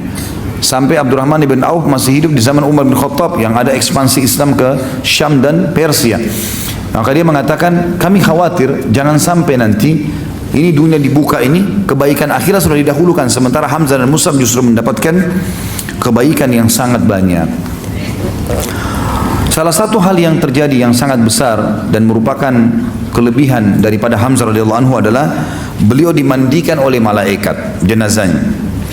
Disebutkan dalam sebuah riwayat yang dihasankan oleh At-Tabarani dari Ibnu Abbas radhiyallahu anhu bahwasanya Nabi SAW bersabda, Ra'aitul malaikata tugassilu Hamzah bin Abdul Muttalib wa Handalah ibn Rahib. Aku melihat para malaikat memandikan Hamzah bin Abdul Muttalib dan Handalah bin Ar-Rahib. Dari Jabir juga radhiyallahu anhu, ia berkatakan ketika Muawiyah hendak mengalirkan mata airnya terletak di Uhud. Jadi Muawiyah waktu jadi khalifah sempat datang ke Madinah. Ada mata air yang dia ingin alirkan supaya masyarakat Madinah bisa dapatkan. Orang-orang menulis surat kepadanya, kami tidak mungkin mengalirkannya kecuali di atas jasad para syuhada. Jadi kalau mau dialirkan ke Madinah, mata air itu harus lewatin kuburannya para syuhada Uhud. Maka Muawiyah menjawab, pindahkan mereka. Jasad-jasadnya dikeluarin, dipindahin kembali, gitu kan. Ini kurang lebih terjadi di tahun 40-an. Yang saya tahu sekitar 40-an sekian atau 50-an ya. Jadi ini kurang lebih 50 tahun setelah meninggalnya Hamzah radhiyallahu anhu. Hamzah meninggal tahun 3 Hijriah. Ini kalau tidak salah terjadi tahun, kalau saya tidak salah 53 atau 43 ya. Allah alam, ini kepastian jelas ini terjadi. Lalu dipindahkanlah jasadnya para syuhada, dipindahkan tempatnya saja sedikit untuk ditarik supaya ada air mengalir di situ, mata air ke penduduk Madinah. Jabir berkata, Jabir ini sahabat Nabi yang menyaksikan perang Uhud. Ya, dia tahu perang Uhud dan dia tahu masih masa itu tahu ini jasadnya Hamzah. Dia mengatakan, aku melihat mereka memangkul jasad-jasad para syuhada Uhud di pundak-pundak mereka, seolah-olah para syuhada tersebut adalah orang-orang yang sedang tidur. Sebuah pacul sempat mengenai ujung kakinya Hamzah bin Abdul Muttalib, maka ia mengucurkan darah seperti dia baru wafat saat itu. Dan ini disebutkan dalam Tabaqat karyanya Ibnu Sa'ad. Dan begitulah teman-teman sekalian kelebihan yang luar biasa. Dalam riwayat lain dikatakan terjadi juga banjir besar di Madinah, di tepatnya di tahun 153 Hijriah. Jadi kurang lebih 150 tahun setelah kejadian perang Uhud. Kalau tadi kan ini sekitar 50 tahunan atau 40 tahunan. Ini terjadi 150 tahun setelah itu. Terjadi banjir besar di Madinah, dan pada saat itu orang masih turun temurun menceritakan tentang ciri-cirinya para syuhada, wajahnya mereka benih dan begitu. Dan di Uhud maksudnya, karena Uhud dekat sekali dengan Madinah dan sampai hari ini kita sering mengunjungi ya. Maka yang terjadi adalah banjir besar terjadi, dan padang pasir kalau ada air maka dia merosot sampai ke dalam gitu kan. Terjadilah banjir besar. Keesokan paginya penduduk Madinah kaget melihat jasadnya para syuhada Badar keluar dan darahnya masih mengalir dan juga masih utuh serta mengeluarkan bau yang wangi. Di antaranya adalah jasad Hamzah radhiyallahu anhu. Ya, ini sebuah fadilah-fadilah yang sangat luar biasa ya. Kita sebutkan teman-teman sekalian sekarang manaqibnya. Apa sih keutamanya Hamzah? Yang pertama, dia termasuk orang yang pertama masuk Islam, dan Allah muliakan Islam dengan masuk Islamnya radhiyallahu anhu. Yang kedua, beliau adalah paman Nabi SAW. Ini sebuah karunia juga ya, menjadi kerabat Nabi SAW dan dalam keadaan iman, ini luar biasa jadi kan? Apalagi menjadi pejuang dalam Islam, punya kiprah yang besar. Yang ketiga, beliau adalah pemimpin pertama brigade tadi atau sariyah yang diutus oleh Nabi SAW pertama kali di tahun Hijriah, 1 Hijriah, yang akhirnya mau menyerang kafilahnya Abu Jahal yang 300 orang, tapi digagalkan oleh Majdi yang menahan di wilayah kekuasaannya. Kemudian yang keempat, dia telah menghadiri perang Badr dan membunuh Al-Aswad bin Abil Asad Al-Makhzumi tadi, orang yang Quraisy yang bersumpah untuk minum dari sumur muslimin. Dan saya sudah bilang kalau bunuh satu orang kafir maka tidak akan bersatu dengannya dengan orang muslim ini di surga, di neraka maksudnya. Kalau memang si muslim ini meninggal dalam keadaan beriman. Dan juga dia membunuh Syaibah bin Rabi'ah dan juga Utbah bin Rabi'ah pada saat duel tadi. Yang kelima,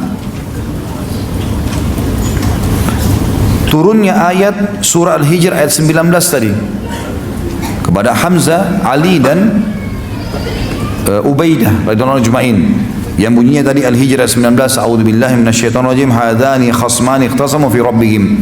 Ini dua kelompok beriman dan kafir yang sedang bertikai di jalan Tuhannya. Yang keenam, beliau menghadiri perang Uhud dan mati syahid di sana. Dan mati syahidnya adalah pilihan Allah. Ini garis bawah itu teman-teman sekalian, poin penting. Jadi ternyata untuk mati syahid itu butuh keikhlasan yang luar biasa, karena Allah Subhanahu wa taala memilih secara khusus itu. Allah Subhanahu wa taala memilih secara khusus siapa yang mati syahid teman-teman sekalian. Yang paling ikhlas, yang paling berharap mati syahid itu yang mati. Sampai ulama mengeluarkan statement yang sangat jelas, siapa yang masuk di kancah peperangan jihad, maka jangan mengkhayal mati ya, kecuali memang dia yang paling ikhlas. Karena tidak mungkin, Allah memilih. Dan itu bahasa Allah gunakan dalam Al-Quran. Kita lihat di sini dalam surah Al-Imran, surah nomor 3 ayat 14. Allah berfirman, a'udzubillahi minasyaitonir rajim, iyamsaskum qarhun faqad massal qauma qarhum mithlu wa tilkal ayyamu nudawiluha bainan nasi wa liya'lamallahu alladhina amanu wa yattakhidha minkum syuhada wallahu la yahdil qaumadh dhalimin. Yang artinya, kalau seandainya kalian merasa sedih di Badar, merasa sedih di Badr, di Uhud, sesungguhnya mereka juga orang-orang kafir itu telah merasa sedih di Badr. Kalau kalian sedih di Uhud, kalian kalah, maka juga mereka telah sedih, telah ditimpa kekalahan di Badr, ya. Dan begitulah hari-hari kami putar, kata Allah. Sekali menang, sekali kalah, gitu kan. Sekali sehat, sekali sakit. Itu semua Allah putarkan, kata Allah. Dan itu semua tujuannya agar Allah menguji dan mengetahui siapa orang-orang yang beriman. Apakah mereka kalau ada nikmat beriman dan dalam keadaan susah juga beriman, atau mereka cuma mau menyembah Allah pada saat lagi ada nikmat. Kalau tidak mereka kufur, gitu kan. Dan Allah memilih syuhada di antara kalian, dan Allah tidak akan memberikan petunjuk bagi orang-orang zalim. Jadi kita lihat sini teman-teman sekalian, sangat jelas sekali bagaimana syuhada itu dipilih oleh Allah, termasuk Hamzah radhiyallahu anhu dipilih oleh Sang Pencipta Allah SWT. Ini karunia yang luar biasa. Kemudian yang ketujuh teman-teman sekalian, Nabi SAW menyebutkan dalam hadis yang sahih, Hamzah adalah sayyidnya syuhada, pimpinan para syuhadanya. Dan dalam riwayatnya dikatakan singahnya Allah. Jadi Hamzah pernah berperang waktu di Uhud, beliau memegang dua pedang di kanan kiri tangannya, dan dia termasuk bersama dengan Khalid bin Walid yang bisa berperang dengan dua pedang, dua tangan sekaligus, kanan dan kiri sama keterampilannya setelah beliau melatihnya itu. Kemudian Nabi SAW dia mengatakan, saya adalah singahnya Allah. Lalu Nabi SAW mengatakan Hamzah adalah singahnya Allah. Yang kedelapan teman-teman sekalian, Hamzah ruhnya berada di dalam perut burung yang berwarna hijau seperti kita jelaskan tadi, dan diterima syahadanya sehingga dia bisa keliling-keliling surga. Yang kesembilan, malaikat memandikan jasadnya. Tentu tidak semua orang mati syahid dimandikan oleh malaikat. Beliau dan Handalah yang pas menikah malam harinya, dia tidak berhubungan biologis, tapi dia berhubungan biologis di pagi hari habis sholat subuh. Pas dia mau istirahat habis sholat subuh, berhubungan biologis sama istrinya, kemudian dipanggil dikumandangkan perang Uhud, gitu kan. Maka dia pun pergi ke medan perang sebelum mandi junub dan terbunuh, gitu kan. Dia dan Hamzah dua-duanya dimandikan oleh malaikat. Yang ke-10 teman-teman sekalian, Allah Subhanahu wa taala memperlihatkan tanda-tanda kebesarannya, ya, dan kebenaran kalau jasadnya Hamzah termasuk mati syahid pada saat di hari Muawiyah tadi mau dibuat saluran air sehingga akhirnya kakinya Hamzah kena pacul tadi dan akhirnya mengeluarkan darah, dan ini menandakan memang mereka hidup sebagaimana Allah janjikan dalam Al-Quran. Kemudian pujian sahabat terhadap mereka, terhadap beliau radhiyallahu anhu, dan banyak sekali puji-pujian yang disampaikan, di antaranya tadi Abdurrahman bin Auf, Hasan bin Thabit, Sofiyah, semua ini menyebutkan tentang keutamaan-keutamaan yang disebutkan tadi. Kita masuk teman-teman sekalian ke pelajaran dan pengalaman atau ilmu yang bisa kita dapatkan, ad-durus wal ibar. Yang pertama teman-teman sekalian, pentingnya mempelajari kisah para sahabat dan melihat bagaimana peran mereka dalam hidupnya. Karena orang-orang ini sudah mendahului kita. Mereka juga makan seperti kita, mereka juga minum seperti kita, mereka tidur seperti kita, mereka berpakaian, mereka menikah, mereka punya keturunan. Tapi mereka sudah sukses dunia dan akhirat. Sampai Ibnu Mas'ud mengingatkan radhiyallahu anhu pada saat Nabi SAW sudah meninggal, sudah mulai hari-hari Khulafaur Rasyidin, kata beliau, siapa yang ingin mencontohi mau selamat, sukses dunia akhirat, contohilah para sahabat yang telah terdahulu. Jangan contoh orang yang masih hidup saja, orang yang sudah meninggal ambil pelajaran dari mereka. Karena orang yang hidup bisa saja akhir hidupnya na'udzubillah ditutup dengan keburukan. Tapi orang yang sudah mati sudah luar biasa. Maka pelajari kehidupan mereka penting, dan akhirnya kita ikuti cuma ciplak saja, tunggu mati akan sama dengan mereka. Kata para ulama, bukan mustahil seseorang di antara kita sekarang bersama dengan Abu Bakar, Umar, Uthman, Ali, walaupun kiprah kita belum sampai seperti mereka. Sebab ada hadis Nabi SAW yang berbunyi, al-mar'u ma'aman ahabbah, seseorang akan selalu bersama dengan orang yang dicintainya. Artinya, kalau kita mencintai para sahabat yang tulus dari hati kita, kita akan bersama mereka. Satu sisi. Sisi yang lain, kita coba maksimal mengerjakan apa yang mereka kerjakan. Contohi saja. Minimal sekali, kalau ada orang juara 1 nilainya 10, kan kita coba contohi. Minimal, kita bisa mungkin 8, 9, tidak akan jauh dari situ. Walaupun kita tidak bisa mencapai nilai 10-nya. Tapi kalau kita berteman dengan orang-orang buruk, orang yang tidak lulus misalnya, atau orang lulus pas-pasan dengan nilai 6 atau nilai 5, kita akan bisa di bawahnya, gitu kan? Maka mencontohi mereka ini sangat penting. Yang kedua teman-teman sekalian, yang kita bisa ambil, adanya keutamaan keberanian dan tekad yang kuat dalam Islam dari Hamzah radhiyallahu anhu. Karena semenjak masuk Islam, dia sudah tunjukkan masalah itu. Kita harus tahu teman-teman sekalian, dalam berpegang dalam masalah keberanian ini banyak sekali dalil ya, banyak sekali dalil. Di antaranya Nabi SAW mengingatkan kepada kita untuk tidak boleh jadi pengecut. Banyak dalil. Di antaranya adalah yang pertama, doa Nabi SAW setiap habis sholat 5 waktu dan pada saat ada kesempatan. Doa yang mulia selalu beliau mengatakan, Allahumma inni a'udzubika minal bukhul. Ya Allah, jauhkan aku dari sifat pelit. Wa a'udzubika minal jubun, dan jauhkan aku dari sifat pengecut.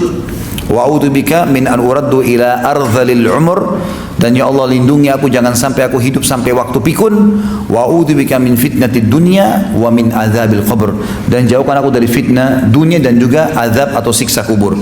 Saksi bahasan selalu Nabi sebutkan jubun. Ada juga riwayat yang mengatakan Allahumma inni a'udzubika minal bukhli wal jubun. Ya Allah, jauhkan aku dari sifat pelit dan juga sifat pengecut ya. Ini juga termasuk doa yang diajarkan Nabi SAW dan setiap umat Islam harus membacanya. Tidak boleh sama sekali kita pengecut. Dan orang yang dianggap pemberani adalah orang yang membela kebenaran. Apa yang benar kalau dia bela, dia berarti pemberani. Ya, tidak dihitung orang itu pemberani kalau dia membela yang batil walaupun dia kuat, gitu kan. Kemudian dalil yang lain juga selain doa Nabi SAW, kita tahu banyak dalil yang memerintahkan kita agar tidak boleh jadi pengecut. Di antaranya adalah hadis sahih, dan hadis ini diriwayatkan oleh Imam Abu Daud dengan sanad sahih. Kata Nabi SAW, man qatala duna malihi fahuwa syahid. Siapa yang mati membela hartanya, ada perampok mau ambil hartanya, lalu dia bela, dia terbunuh, maka dia syahid.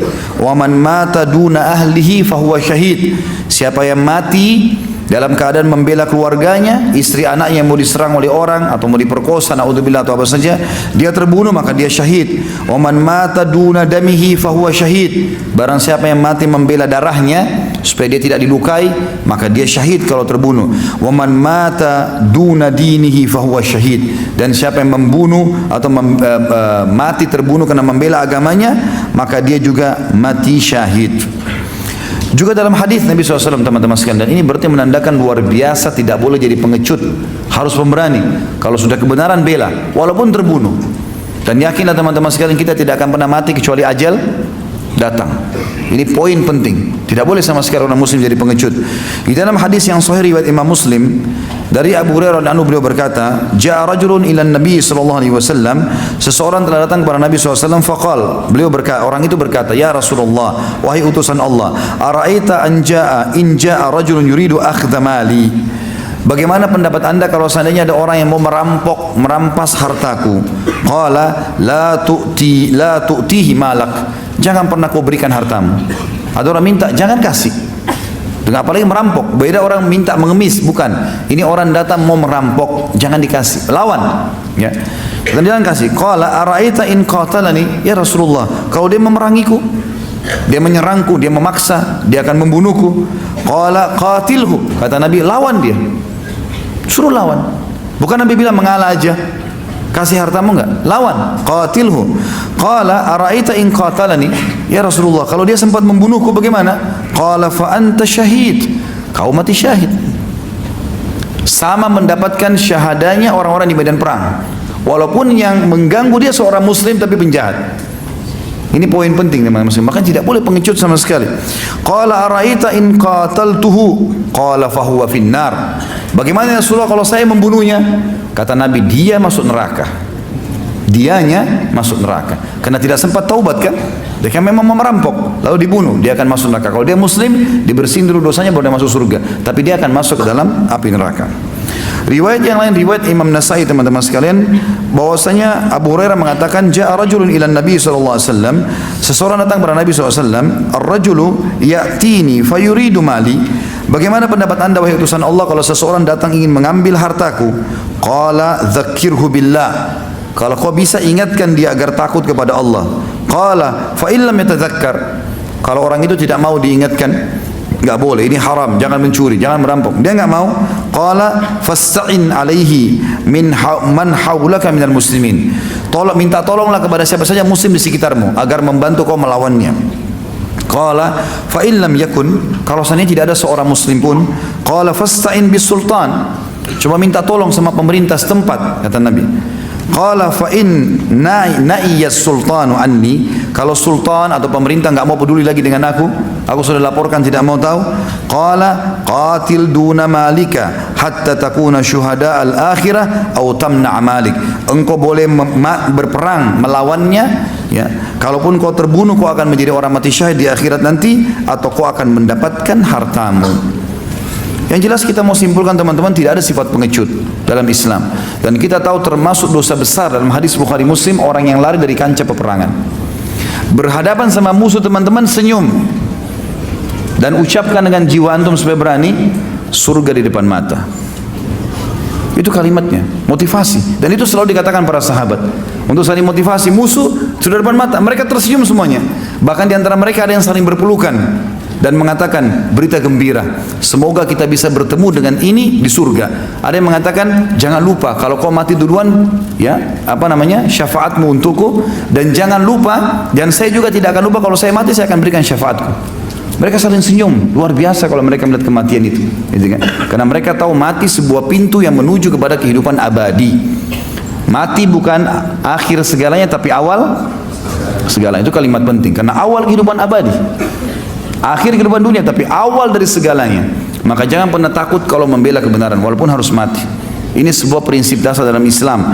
Tidak boleh jadi pengecut dan harus bertekad yang kuat kalau kebenaran. Sekali lagi, yang ketiga, adanya fadilah atau keutamaan at-tamassuk alal haq, berpegang pada kebenaran. Ini juga berbeda sedikit ya dengan yang tadi.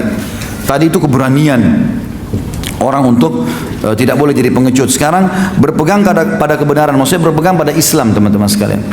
Para sahabat sampai berkorban, sampai meninggalkan keluarganya, jihad, kayak contohnya Hamzah, istrinya tiga-tiganya di Mekah, anak-anaknya juga begitu.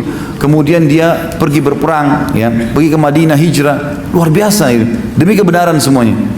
Maka ini berpegang pada kebenaran adalah sebuah konsep dasar Islam, dan kebenaran hanya satu, Islam. Kita dengarkan beberapa ayat Al-Quran. Kalau apapun yang Allah janjikan di dalam Al-Quran pasti benar dan tidak ada keraguan di dalamnya. Seperti misalnya dalam Al-Baqarah surah nomor 2 ayat 256, A'udzu billahi minasyaitonir rajim, la ikraha fid din. Qad tabayyana ar-rusydu minal ghayy. Wa man yakfur bit-taghuti wa yu'min billahi faqad istamsaka bil 'urwatil wuthqa la infisama laha. Wallahu samiun alim. Tidak ada paksaan dalam agama. Kita berperang, kita juga mendakwakan Islam, tidak ada paksaan. Mau terima Islam silakan, tidak mau ya sudah. Kalau orang kita dakwai nggak mau terima Islam, ya sudah kita tinggalkan. Tapi kalau di kancah peperangan pun kita menang, maka kita bisa memberikan ya instruksi-instruksi untuk Islam. Dia tidak mau juga tidak ada masalah. Sebelum berperang bisa ditawarkan Islam, jizyah atau perang. Tapi di sini juga tidak boleh ada paksaan. Tetap dia bisa pilih yang lainnya. Kata Allah, tidak ada paksaan dalam agama. Sesungguhnya telah jelaslah mana yang benar dan mana yang salah. Siapa yang kufur kepada tagut, semua yang disembah selain Allah, dan beriman kepada Allah, maka dia telah berpegang pada tali buhul yang sangat kuat dan tidak akan pernah putus sama sekali. Dan Allah Maha mendengar lagi Maha mengetahui. Juga Allah SWT menyebutkan dalam surah Fatir, surah nomor 35 ayat 5, tentang masalah kebenaran dan janji Allah benar, tidak boleh ada keraguan. Allah berfirman, A'udzu billahi minasyaitonir rajim, Fatir 35 ayat 5. Ya ayyuhan nasu inna wa'dallahi haqq fala tagurrannakumul hayatud dunya wala yagurrannakum billahil gharur. Hai sekalian manusia, ketahuilah janji Allah itu benar. Maka jangan sampai kehidupan dunia ini melalaikan kalian, dan jangan sampai kalian terlalaikan dari jalan Allah. Lalu juga dalam firman Allah, Allah membongkar yang selalu menyesatkan manusia adalah iblis, syaitan. Dan syaitan dibongkar kedoknya oleh Allah dengan sangat jelas dalam surah Ibrahim, surah nomor 14 ayat 22. A'udzu billahi minasyaitonir rajim. Wa qala asy-syaitanu lamma qudiyal amru innallaha wa'adakum wa'dal haqqi wa wa'adtukum fa akhlaftukum. Sesungguhnya syaitan nanti akan berbicara pada saat sudah selesai semua keputusan timbangan amal pada hari kiamat, sudah masuk neraka, penghuni surga ke surga. Dia akan berbicara kepada penghuni surga, penghuni neraka. Syaitan akan berkata pada saat semua sudah selesai perkara di hari kiamat, sesungguhnya Allah telah menjanjikan kalian janji-janji yang benar, dan saya juga mengiming-imingkan janji kalian, tapi saya menipu kalian. Wa ma kana li 'alaikum min sultanin illa an da'autukum fastajabtum li. Ketahuilah, saya tidak pernah punya kekuatan terhadap kalian kecuali saya hanya mengajak kalian.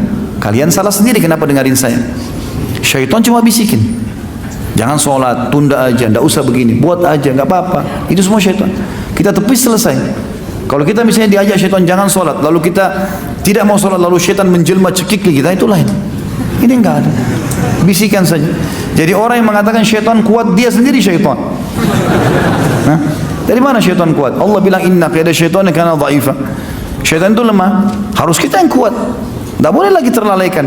Cukup yang lalu-lalu kita terlalaikan, yang sekarang tidak boleh. Ke depan, istiqamah, berazam, bertekad, harus lurus. Sampai mati, meninggal, pertahankan itu. Tidak ada waktu lagi teman-teman untuk main-main, buang-buang waktu kosong. Tidak ada waktu ini semua. Ya. Lale-lale, sholat ditunda, ini nggak mau puasa, nggak mau zakat, nggak mau hadir majelis ilmu. Sampai kapan? Kalau ajal antum datang gimana? Penyesalan di belakang. Nggak ada lagi waktu untuk itu. Syaitan ini Allah bongkar. Allah mengatakan, dia sendiri bilang nanti, saya tidak punya kekuatan untuk menguasai kalian kecuali hanya sekedar membisikkan, tapi kalian mengiyakanku. Fala talumuni walumu anfusakum. Jangan kalian salahkan aku, tapi salahkan diri kalian sendiri. Ma ana bimusrikhikum wa ma antum bimusrikhi. Saya tidak akan pernah bisa menolong kalian, kalian juga tidak bisa tolong aku. Inni kafartu bima asyraktumuni min qabl. Ketahuilah sekarang saya telah mengkufuri, memungkiri apa yang kalian sekutukan kepada Allah denganku pada hari itu di dunia. Dulu minta-minta sama aku, minta sesajen segala macam, sekarang aku pungkiri ya. Aku enggak tahu apa-apa, gitu kan. Dikatakan innal zalimina lahum adzabun alim. Syaitan sendiri bilang, iblis, orang-orang zalim kayak kalian ngikut-ngikutin bisikan saya pasti dapat siksaan yang menyakitkan. Saking iblis tidak bisa kelihatan, kalau bisa kelihatan kita sudah gebukin aja. Tapi memang kuasa Allah disembunyikan, gitu kan. Jadi pernyataan yang mengatakan syaitan kuat itu dusta, nggak benar. Mereka lemah, tinggal ditolak. Jangan bilang ini godaan syaitan kuat, nggak ada kuatnya. Lemah, harus punya azam. Jadi seperti Umar bin Khattab, syaitan lihat lari syaitannya. Karena kokoh. Ini enggak, baru sedikit bisikin, iya nih kayaknya saya capek, gerimis sedikit, sholat di rumah aja, cambuk saja. Malas-malas. Kemudian yang keempat teman-teman sekalian adalah fadilah jihad. Dan kita tahu teman-teman sekalian, jihad luar biasa sudah. Bahasanya sudah sering kita sampaikan. Dan kalau antum ketik banyak sekali informasi tentang keutamaan jihad, luar biasa, nggak bisa digambarkan gitu. Tapi diantaranya adalah hadis Nabi SAW, kita ingatkan kembali hadis riwayat Muslim, makbarra qadama abdin sabilillah fatamassuhun nar. Tidak akan pernah disentuh api neraka dua telapak kaki hamba yang tersentuh debu medan perang, gitu kan. Kemudian ada hadis Nabi SAW waktu ditanya kepada beliau, ya Rasulullah, kira-kira amal apa yang bisa menyamai jihad? Nabi SAW mengatakan, saya enggak temukan. Kata sahabat, ya Rasulullah, amal apa kira-kira? Ada enggak? Jihad lagi sekarang lagi enggak ada. Kata Nabi SAW, saya tidak temukan. Ya Rasulullah, amal apa? Kata Nabi SAW, saya tidak temukan. 3 kali Nabi SAW mengatakan saya tidak temukan. Sulit menemukan itu, gitu kan? Masalah ada hadis yang berbunyi amal yang paling Allah cintai, paling afdal salat di awal waktunya, bakti pada orang tua dan jihad. Ini kata ulama bukan urutan, tetapi tiga-tiganya Allah cintai. Jangan salah faham. Karena kalau kita anggap ini kita salah faham nanti, gitu kan? Padahal salat 5 waktu, bakti orang tua, jihad, tiga-tiganya Allah cintai. Karena sahabat tanya, ya Rasulullah, perbuatan apa yang paling Allah cintai? Nabi sebutin tiga-tiganya. Berarti jihad salah satunya. Jangan salah faham, karena ada hadis lain yang berbunyi jihad adalah puncaknya agama ini, puncaknya. Kalau sampai pada tingkat level antum sudah bisa berjihad di jihad yang benar, ya betul-betul memang ada sesuai dengan hukum Allah SWT, bukan seperti sekali lagi orang yang bom-bom sana sini mengatasnamakan jihad, ini semua salah. Betul-betul di medan perang, di depan musuh antum hadapi, ini lain. Kalau ini terjadi teman-teman sekalian, karunia yang sangat besar dari Allah SWT, maka bersyukurlah, gitu kan. Nah, ini banyak kelebihan.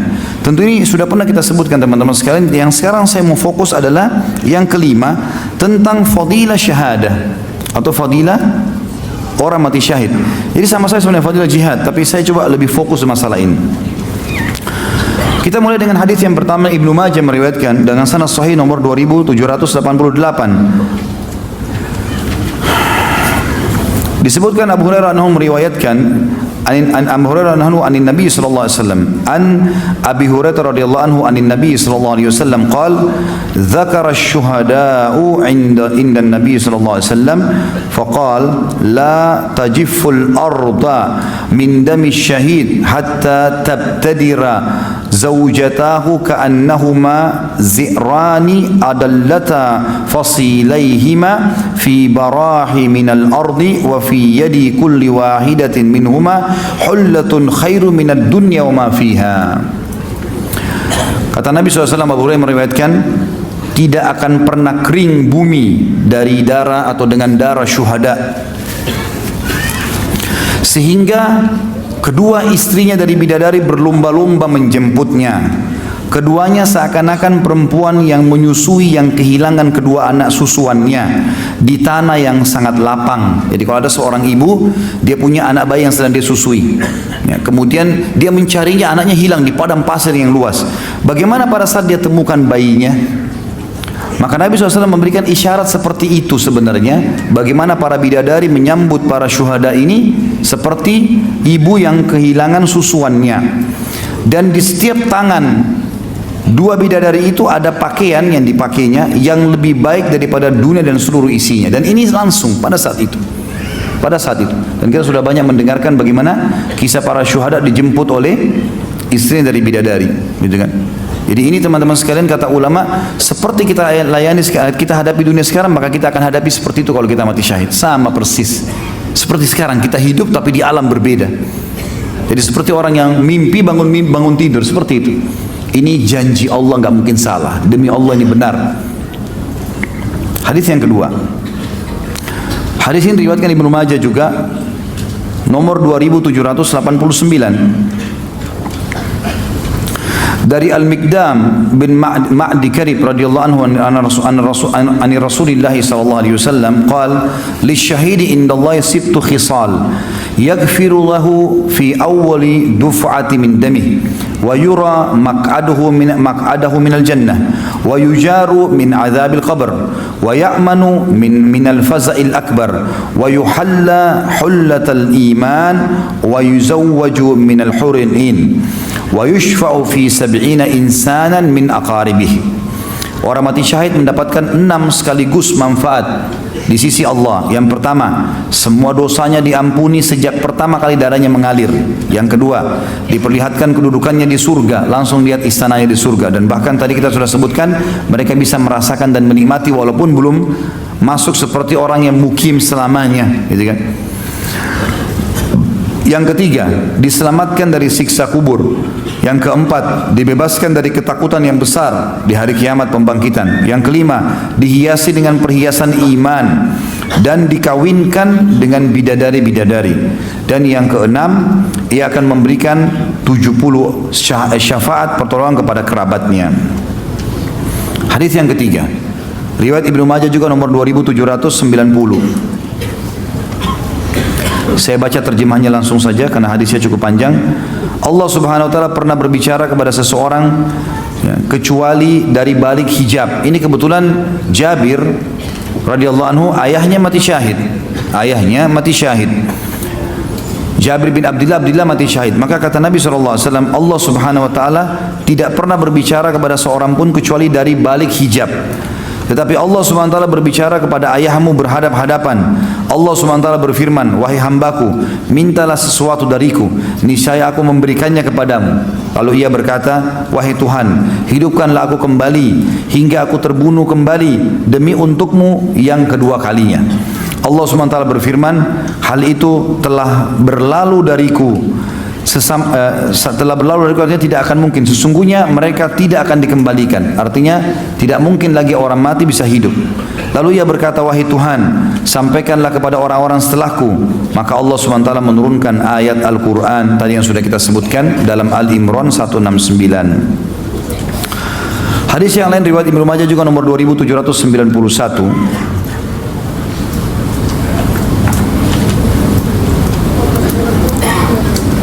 Disebutkan bahwasanya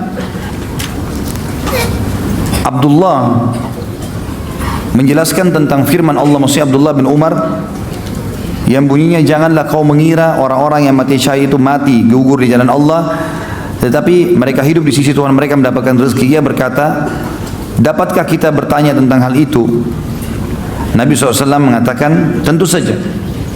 Lalu Nabi pun menjelaskan, ruh-ruh mereka seperti burung hijau yang menebarkan sayapnya di surga, mana saja yang ia kehendaki. Kemudian ia bernaung di atas lentera yang tergantung di arsy. Di saat mereka seperti itu, Tuhan mereka muncul kepada mereka. Lalu Allah Subhanahu wa taala, Tuhan mereka berfirman, mintalah kepadaku apa yang kalian inginkan. Mereka mengatakan, Tuhan kami, apa yang kami inginkan atau apa yang akan minta kepadamu, sementara kami sedang melebarkan sayap di surga sesuai hati kami. Ketika mereka melihat bahwa mereka tidak dibiarkan kecuali untuk meminta, maka mereka berkata, kami meminta agar ruh kami dikembalikan ke jasad kami di dunia, kemudian kami terbunuh kembali di jalanmu. Ketika Allah SWT melihat hal itu tidak memungkinkan atau tidak akan diberikan pada mereka, maka Allah pun membiarkannya. Hadis yang lain Ibnu Majah juga nomor 2792. Dikatakan bahwasanya kata Nabi SAW, seorang yang mati syahid tidak merasakan kesakitan sama sekali pada saat ruhnya keluar, melainkan layaknya salah seorang di antara kalian yang hanya dicubit saja. Hadis yang selanjutnya juga riwayat Imam Muslim nomor 3488. Kata Nabi SAW, tidak seorang pun yang meninggal dunia dan di sisi Allah ia memiliki kebaikan yang membuatnya bahagia, lalu ia ingin kembali ke dunia selain orang yang mati syahid. Sesungguhnya ia berangan-angan untuk kembali ke dunia, kemudian terbunuh lagi di dunia, karena ia melihat keutamaan mati syahid itu sendiri. Hadis riwayat Muslim nomor 3489. Kata Nabi SAW, tidak seorang pun yang masuk surga ingin kembali ke dunia lagi, selain sekalipun seluruh dunia dan isinya diberikan kepadanya, kecuali orang yang mati syahid. Sesungguhnya ia berangan-angan hendak kembali ke dunia, kemudian terbunuh hingga 10 kali, karena ia melihat bagaimana mulianya orang yang mati syahid. Hadis riwayat Muslim nomor 3490. Kata Nabi SAW, perbandingan seorang mujahid di jalan Allah seperti orang yang berpuasa, mendirikan solat dengan menjalankan ayat-ayat Allah, dan ia tidak berhenti dari puasa dan solatnya, sehingga seorang mujahid itu pulang di jalan Allah, pulang dari medan perang. Telah menceritakan kepada kami Qutaibah bin Sa'id, telah menceritakan kepada kami Abu Wana, dan seterusnya. Dikatakan sanadnya adalah sanad yang sahih. Artinya teman-teman sekalian, kalau ada orang pergi berjihad dengan orang yang tidak pergi berjihad, misal orang itu pergi jihad 1 tahun misalnya, maka perumpamaan dia, fadilahnya dengan seperti orang yang tidak ikut jihad, seperti orang ini non-stop baca Quran terus, nggak pakai tidur, nggak pakai makan, terus baca Quran, terus puasa, terus sholat malam, terus sampai orang itu pulang. Sama seperti itu fadilahnya. Ini yang disebutkan dalam hadis riwayat Muslim. Hadis riwayat Muslim yang lain nomor 3491. Saya pernah di sisi mimbar Rasulullah SAW. Ini kata sahabat Nabi yang mulia Nu'man bin Bashir. Tiba-tiba saya mendengar seorang laki-laki berkata, saya tidak mementingkan suatu amalan setelah saya masuk Islam kecuali menjamu para jemaah haji. Sedangkan yang lain mengatakan, saya tidak mementingkan suatu amalan setelah masuk Islam kecuali memakmurkan Masjid Haram. Dan yang lain lagi mengatakan, jihad fi sabilillah itu lebih baik daripada apa yang kalian. Kemudian Nabi SAW mengatakan, jihad di jalan Allah lebih baik daripada apa yang kalian katakan tadi. Mohon maaf. Orang yang ketiga mengatakan, yang satu tadi mengatakan, saya tidak melihat setelah masuk Islam amal lebih baik daripada mengurus jemaah haji. Yang satu mengatakan, saya tidak melihat amal yang paling penting setelah masuk Islam setelah mengurus atau memakmurkan Masjid Haram. Yang lain mengatakan, jihad di jalan Allah lebih baik daripada apa yang kalian katakan. Lalu mereka bertiga ditegur oleh Umar seraya berkata, janganlah kalian meninggikan suara kalian di sisi mimbar Rasulullah SAW. Bukankah hari ini adalah hari Jumat? Karena ketiga orang ini lagi diskusi, ya. Setelah selesai sholat Jumat, saya datang menemui beliau sallallahu alaihi wasallam untuk meminta fatwa tentang apa yang diperselisihkan tadi oleh mereka. Lalu turunlah ayat Allah yang berbunyi, apakah orang-orang yang memberi minum, orang-orang yang mengerjakan haji dan mengurus Masjidil Haram, kamu samakan dengan orang yang beriman kepada Allah dan hari kemudian serta berjihad di jalan Allah? Surah At-Taubah ayat 19 sampai akhir ayat. Dan ini ya disampaikan oleh Nabi SAW di sisi mimbar beliau, dan beliau memastikan kalau jihad lebih afdal daripada beribadah semua itu. Dan ini Allah alam beberapa fadilah tentang mati syahid. Semoga Allah SWT tutup hidup kita dengan itu. Terakhir teman-teman sekalian, pelajarannya adalah yang keenam, bolehnya bersedih pada saat memang terjadi kejadian, misal kerabat kita yang terdekat meninggal dunia, misalnya, maka itu dibolehkan. Sebab Nabi SAW dalam hadis Bukhari Muslim bersedih pada saat meninggalnya Ibrahim, anak beliau. Ya. Nabi SAW baru masuk ke rumah orang yang mengasuh Ibrahim. Nabi SAW dengar dia sakit, lalu digendong oleh Nabi, sempat dicium, belum meninggal. Begitu Nabi SAW meletakkan meninggal, maka Nabi SAW menangis, tetesin air mata. Ada sahabat di sebelah Nabi mengatakan, ya Rasulullah, apakah anda juga menangis? Kata Nabi SAW, ini rahmat Allah yang Allah masukkan dalam hati hamba-hambanya. Gitu kan? Sesungguhnya wahai Ibrahim, kami sedih dengan berpisah denganmu, tapi kami tidak akan pernah mengucapkan kecuali yang Tuhan kami ridhoi. Artinya boleh bersedih. Orang kehilangan barang, orang tidak sempat mencapai sebuah kesuksesan, mungkin dia bersedih, tidak sempat ini, tidak sempat itu, ada yang kehilangan. Tapi tidak boleh dia berlebihan dalam masalah ini. Tidak boleh berlebihan, artinya sedih ini harus diredam dan hanya sebatas pada saat itu saja. Makanya tadi juga kasusnya Hamzah waktu ditangisi oleh wanita Ansar, kan Nabi bilang, kenapa tidak ada yang tangisi Hamzah? Maka tidak ada yang tangisi, maksudnya tidak ada wanita yang datang menangisinya. Datanglah para wanita menangisi Hamzah. Nabi sempat tertidur di rumah, bangun di ruang tamu Nabi masih banyak wanita yang menangisi Hamzah. Maka kata Nabi SAW, suruh mereka bubar semua, mulai hari ini tidak boleh lagi menangis seperti ini. Tapi bersedih itu boleh, dibolehkan, tapi tidak boleh berlebihan teman-teman sekalian. Ya. Jadi kalau ada orang juga bilang, jangan kamu sedih sama sekali, ini juga nggak bisa. Gimana caranya? Nggak mungkin kan, kita nggak mungkin melawan itu secara kejiwaan, tapi kita boleh meredamnya. Kita boleh meredam, karena sedih ada. Nabi SAW bersedih, bahkan menangis pada saat melihat Hamzah sempat terbelah seperti itu. Dan dalam riwayat lain juga Nabi SAW pernah menangis waktu melewati kuburannya ibunya di Rabwah. Lalu beliau menangis, kata Umar, saya tidak pernah melihat Nabi SAW menangis seperti ini kecuali di Uhud pada saat menangisi Hamzah. Waktu ditanya, siapa ini ya Rasulullah? Kata Nabi SAW, ini adalah kuburan ibuku. Gitu kan. Aku meminta kepada Allah agar mendatangi kuburan ibuku dan diizinkan. Aku minta istighfar untuk ibuku, lalu aku tidak diizinkan. Allahu a'lam. Ini kisah kita, insya Allah mudah-mudahan kita bisa ambil pelajaran darinya tentunya. Baiklah, kita berdoa kepada Allah SWT, semua majlis kita diberkahi olehnya dan dijadikan sebagai tambahan amal kita pada hari kiamat. Dan semoga seluruh amal yang pernah kita kerjakan sampai menjelang ajal datang nanti diterima dengan kemahamurahannya. Dan semoga seluruh dosa yang pernah kita kerjakan sekecil sampai sebesar apapun juga diganti dengan kemahamurahannya menjadi pahala. Dan semoga semua yang sakit disembuhkan penyakitnya, yang tidak utang dilunasi utang, yang punya masalah diangkat permasalahannya. Dan juga semoga Indonesia dikaruniai seluruh muslimin agar bersatu di bawah ukhuwah Islamiyah, diangkat perselisihan di antara mereka dan mereka kembali dalam ibadah kepada Al-Quran dan Sunnah. Dan semoga seluruh wilayah di Indonesia termasuk Jakarta diberikan pemimpin muslim yang adil, yang kembali kepada Al-Quran dan Sunnah, dan semoga Indonesia menjadi contoh bagi negara-negara yang lain. Dan kita mendoakan saudara kita di Palestina, di Syria, di Yaman, di Irak, di Myanmar, di Ahsa, dimanapun bagaimana sedang tertindas, semoga Allah ikhlaskan niat mereka, terima para syuhada mereka, mulakan Islam di tangan mereka dan tangan kita semua, dan semoga Allah partisipasikan kita bersama mereka di pahala, baik dengan doa, dengan harta, juga dengan jiwa kita. Dan semoga Allah dengan kemahamurahannya menyatukan kita semua di surga Firdausnya tanpa hisab. Mana saudara kita di majlis ilmu yang mulia ini. Kalau benar dari Allah, kalau saudara saya mohon dimaafkan. Subhanakallahumma bihamdika, asyhadu an la ilaha illa anta astaghfiruka wa atubu ilaik. Wassalamualaikum warahmatullahi wabarakatuh.